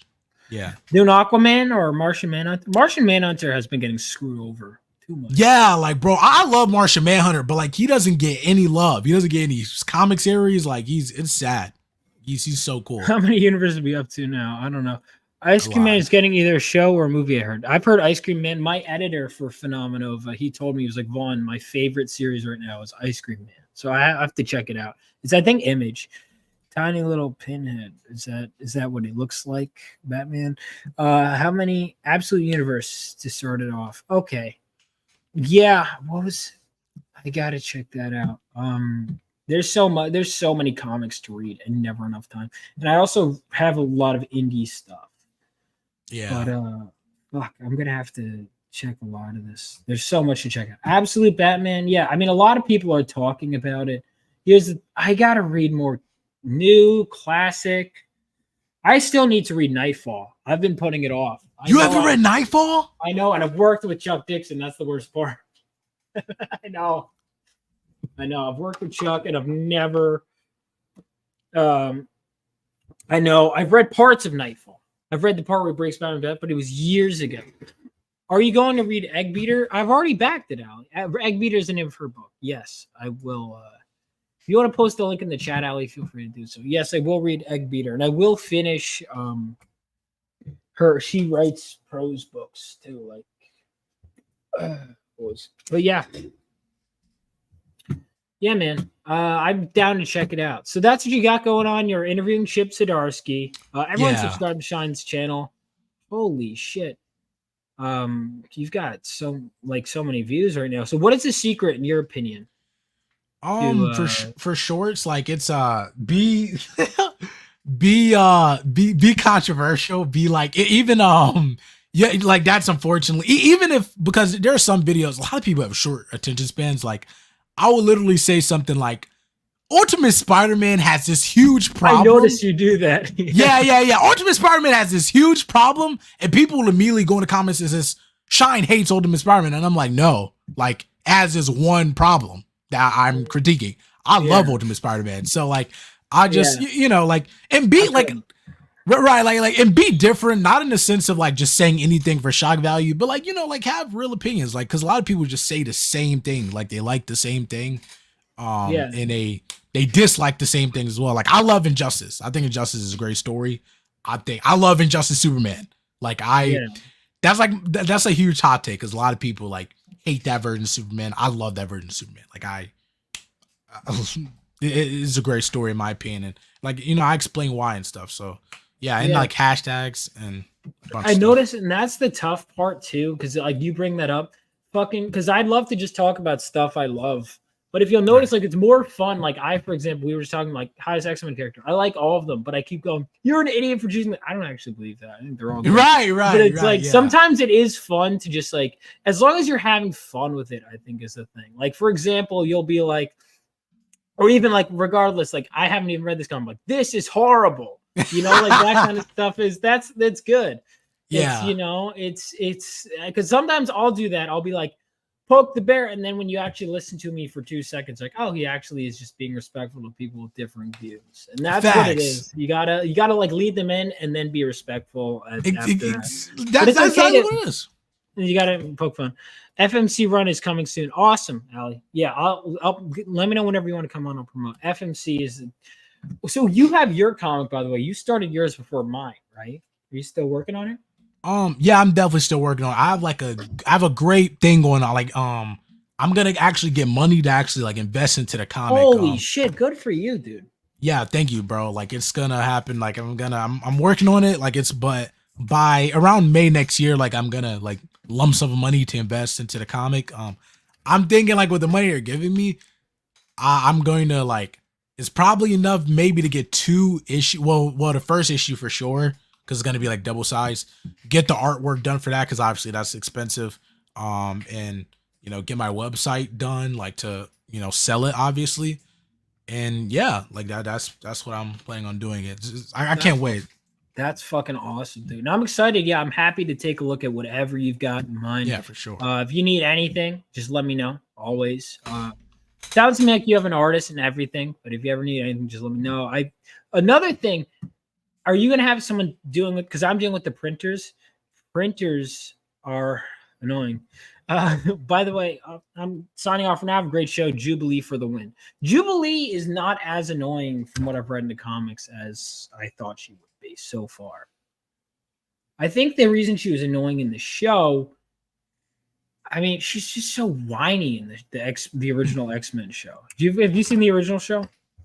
I have not. I haven't done anything X-Men, bro. Like, it's embarrassing. I need to get into it. If you need stuff to get into, I tell you the best stuff to start is Giant Size X-Men, because it's like when the first appearance of Storm, Colossus, Nightcrawler, first Wolverine, and X-Men. That is, and then you just read through like all the 80s into the early 90s is what I recommend. I'll give you that. All New Mutants, highly underrated series. New Mutants is probably one of my favorites. Yeah. The show just pushed her. That's what well, you know what's funny, Moromi, is the show also pushed Gambit. Gambit was not supposed to be one of the main characters in the show. I was talking to Larry Houston, he was like the director of the show, and he was like a big comic book fan, and he wanted Colossus to be one of the main characters. And the creators of the show were like, no, we're pushing Gambit. He's the new character in the comics. Make Gambit have a spot. And so Larry Houston right here. And he told me that he wanted to put Colossus on the main lineup for the show. But they told him, they were like, and he said, I think he told me he wanted Kitty Pryde as well. But they were like, we're pushing Jubilee and we're pushing Gambit. So if you could put them on instead. And so if I remember our conversation, it was years ago.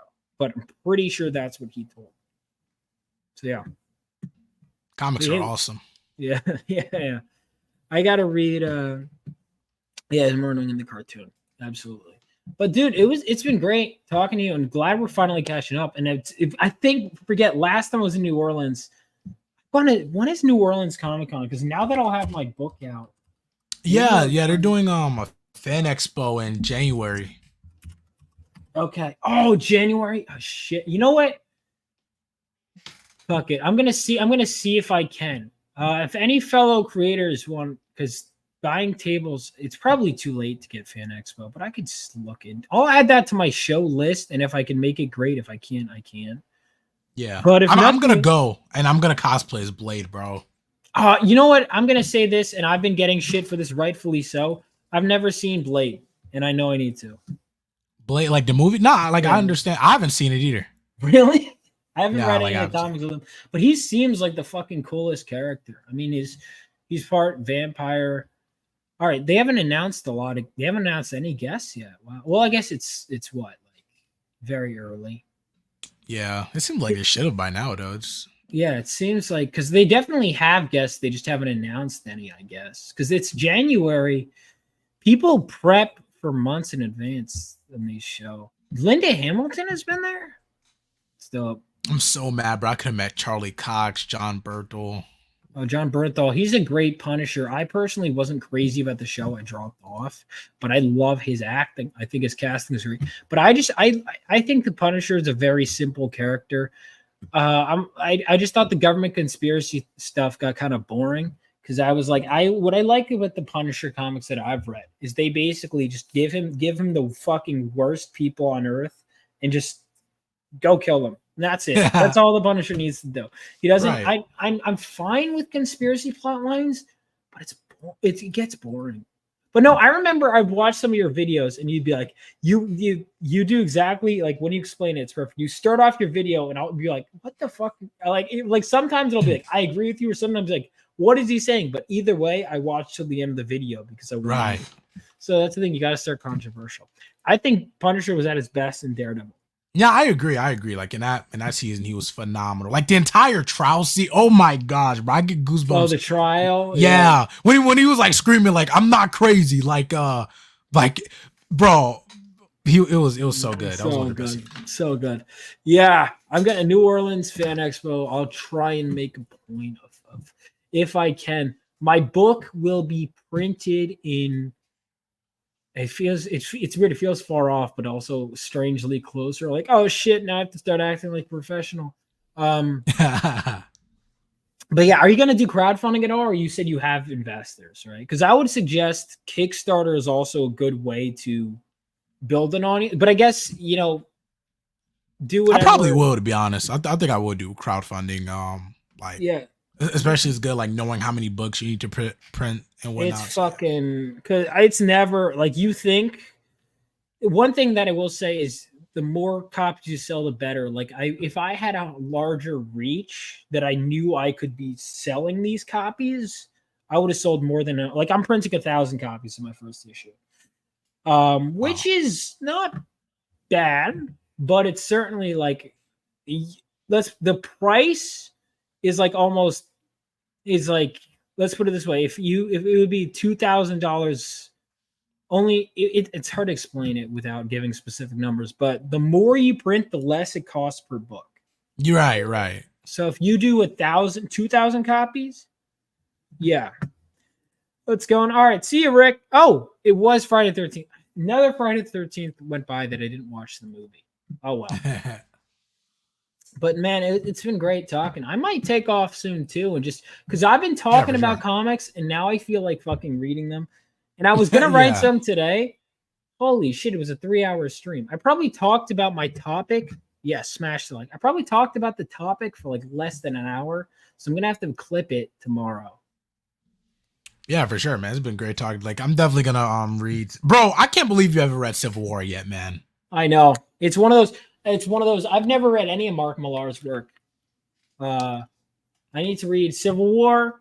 Well, Civil War I need to read because it's fucking Civil War. Right. Like, did you watch the movie? Yes. And I kept telling myself, I'll read the comic. And the problem with procrastinating, suddenly you blink and it's been, holy shit, it's been 8 fucking years since Civil War came out. What the hell? I can't even judge you too much because I have literally 3 omnibuses on my not like 5 omnibuses that I have not read yet, bro. I know everyone has a to read pile. This is some of my to read pile. I haven't read Nightfall, and I'm a Batman, and I've fucking worked with Chuck Dixon, and I'm friends with. I've interviewed Graham Nolan, like I'm friends with Graham Nolan, and I still haven't. I've gotten signatures in here. I've read parts of Nightfall, but I haven't read fire. I want to read recently. That whole. Yeah, I want to read all of Nightfall. I know. Do I want to read? I'm considering, like, I do have the first thing for No Man's Land. I'll probably read No Man's Land eventually. You read No Man's Land? Wait, who wrote that again?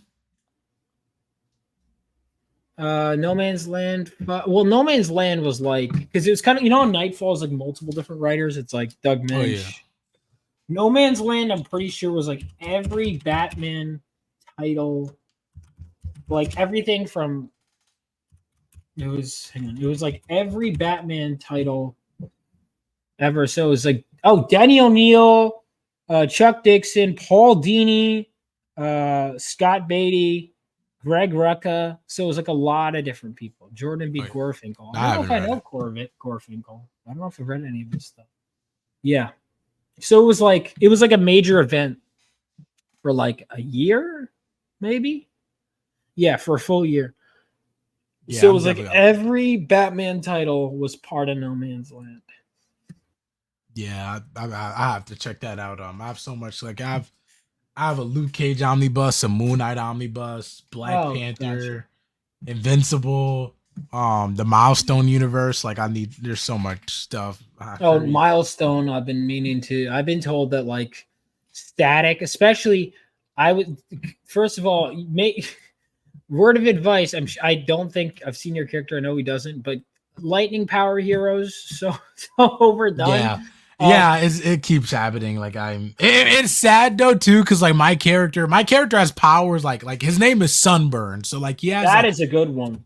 yeah, I'm super proud of the name. But like he has sun powers, but they kind of they look like electricity sometimes, but it's like Almost orange. Everyone does that though. Almost every power looks like electricity because it's energy. Right, exactly, yeah. But like he doesn't have like the electricity powers are so like it's annoying.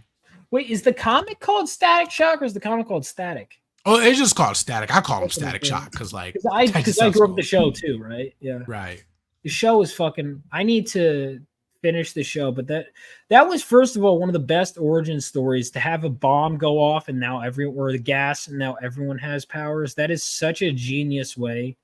And I think the CW stole from that with the Flash. I think they definitely stole from Static Shock. I love Static. Dwayne McDuffie was a genius. Real. You know, he's one of those, like, if I were to do like my top 10 I'd ever want to meet, he'd be up there. Like without him, like my childhood, man. Like I remember seeing like that one Avengers episode where they have the silent credits where it's like a dedicated. It was the Michael Korvac saga episode of Earth's Mightiest Heroes, and I was like, why does he look familiar? And then I looked him up, and like he basically created my whole childhood.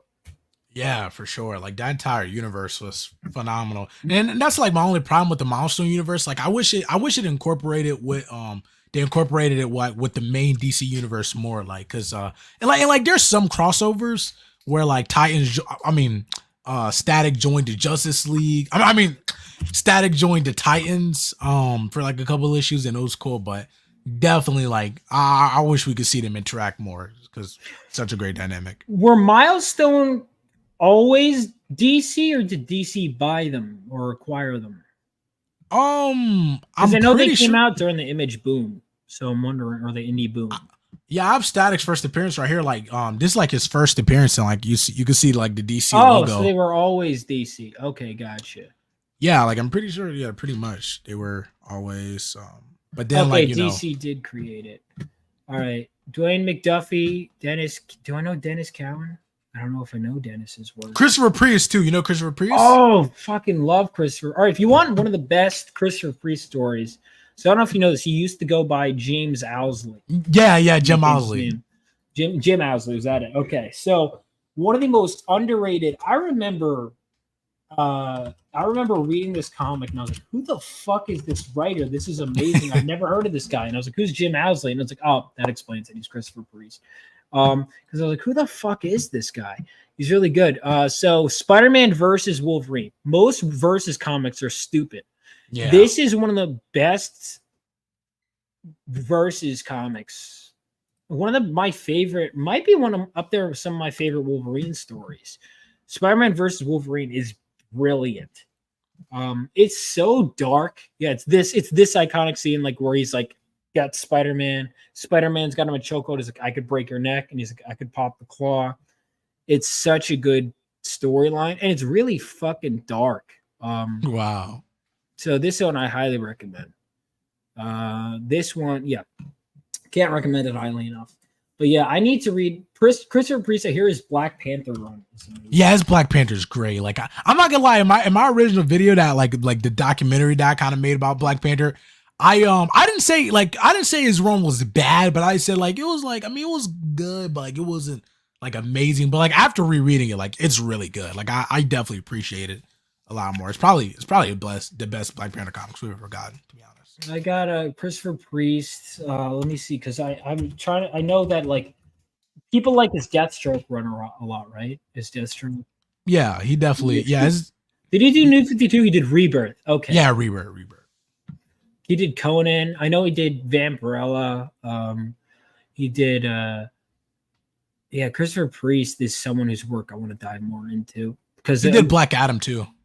Oh, did he do Black Adam? Okay, he did Black Adam. He did Web of Spider-Man. He was a Spider-Man editor. So I don't know if you know this. He was very controversial early in his career because he, as an editor, kind of everyone. So the Hobgoblin's identity, everyone had different ideas, and he was the editor of Spider-Man at the time. So I think he kind of like stepped on some toes, and like so he basically. Actually, you know, it was that Spider-Man story. I don't know if I should spoil it, but that Spider-Man story, they had decided they were going to make Ned Leeds the Hobgoblin. And so he stepped in and did a side story. It's like, as an editor, let me just do the side story of Spider-Man and Wolverine. And no one really thought anything of it. And then he killed off Ned Leeds in that story, so that way they couldn't make him the Hobgoblin. Wow. Dang, so that's crazy. He was so petty about it, I guess. But he was like, nope, you're not making Ned Leeds the Hobgoblin. Yeah, I actually have this one comic where it's like I think it's worth probably like $7-10 or something. But it's where like it's this issue where Flash Thompson becomes the Hobgoblin for like Everyone an issue. was the fucking Hobgoblin at some point. Yeah, because they literally they didn't know. They didn't know because everyone kept having. So it was originally supposed to be either Roger. I think it was supposed to be Roger Kingsley originally. Then that kept changing. And that kept changing over and over again. And let's see, where did Christopher Priest, did he do some of the, so he did some Web of Spider-Man. Okay, I have some, yeah, I have to, here's one I want to meet. Oh, all right, Power Man and Luke Cage. I've only read one issue of that. That's a run I'd love to read. Yeah, I have the omnibus. I need to dive into. I actually got the omnibus for free. For free? How'd you get it for free? So pretty much I ordered it on eBay, and the seller, I saw it was like for a good deal, like $40 for omnibus. So I was like, okay, I ordered it. And then I realized like the seller's account was kind of sketchy, and like 3 days passed and they didn't ship it. And I was like, okay, I canceled the order. eBay canceled it. And then like 2 weeks later, the package arrived. So I guess the person shipped it anyway after it was canceled. So I don't know. And then the seller's account got banned. So I don't know. It was just a bunch of weird stuff. But I got that is weird. Well, I'm glad you got the book. That's yeah. Was it? Is the omnibus? Is that the same one you were talking about earlier? Is it like 70s, 80s? Yeah. Luke Cage's I think it features like his first 40 issues right before he teamed up with Iron Fist, and it was called. Okay, right. So yeah. They changed the series, right? Yeah. Okay, that's cool. Yeah, Luke Cage's, that one I've been meaning to read. But yeah, I'm trying to look at the founders of Milestone, because I know Dwayne McDuffie, obviously. Who else was who are the other founders? I don't know, because I love looking into the indie comic scene, because usually a lot of the guys, if you look back in the 90s, you'll notice a lot of the people who started off indie, like a lot of the people who are big now started off indie. Right. Or usually if they went indie like Todd McFarlane never went back, obviously. But anyway, I could talk about comics for hours. I think I'm going to call it. It's been 3 hours and yeah, for sure. 33 minutes. But dude, thank you so much for coming on. Let's hang again soon. I should have you on for an interview or something at some point. Yeah. Like whenever you want, bro. Like I'm ready all the time for sure. Sounds good. All right. Thank you guys so much for sticking around in this stream. It's been a great time. Where can everyone find you? Just Shine Comics on every social media. All right, Shine Comics. I'm going to put your YouTube channel in. Of course. Yeah, I got to learn from you a thing or two about how to, because you know what it is? I just start talking, and then it's like people, like when they come on my streams, they enjoy it, but no one's going to click on Well, again, this is, I got an eye because I talked about something that was controversial, but then if you it really just ended up, because at first I was like, oh, I'm gonna come in pissed, and I was like, you know what, no, let me read the comic again. And then I read it, I was like, you know what, I'll just talk about how much I like the comic. And Right, it's honestly more fun, but approaching it like you said, starting with the controversy and then ending with talking about how much you like it is right. Yeah, and it can be positive controversy too. Like one time I've said, like, this is what, matter of fact, in my recent video I literally said, this is why Jon Stewart is the best written character in comics. Like, I just said that. And then I just like, do I actually, well, like I don't choose favorites. I like every character, but I just gave, like, I showed a comic of him being a great written character. So I fucking love Jon Stewart. I'm biased because I grew up with him as my Green Lantern. Yeah. Powell's my favorite now, but I like Jon Stewart. I mean, I like him because he's the military guy. He's I like him because he's this. I would say he's probably the most straight edge because Guy's a shithead. Hal's a cocky. I really like Kyle. I like Kyle too. He's weird, but like he's in such a weird time. But I like. Yeah, man. I don't know. It's hard to pick a favorite. But anyway, I keep talking forever. We'll talk again another time. I've said goodbye a million times. This time I'm going to commit. I'm going to play the trailer for my comic book as I head out. Shine, thank you so much for coming on. Thank you to everyone who watched, and have a great rest of your day. Peace out, man. See you. Peace.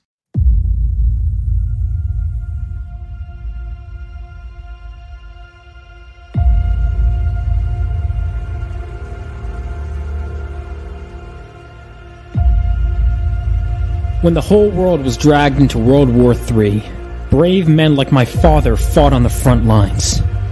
And they weren't alone. That was 20 years ago. Now it's up to us to carry on their legacy.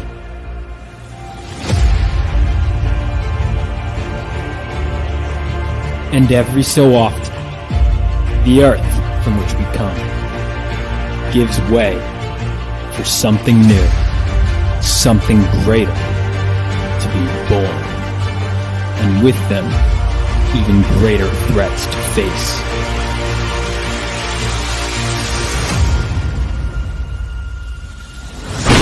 Bring it on!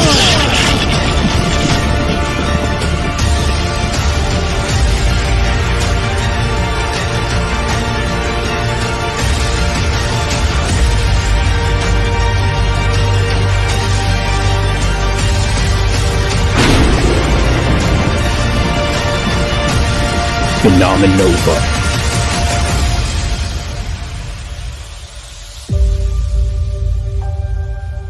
For you, Dad. For you.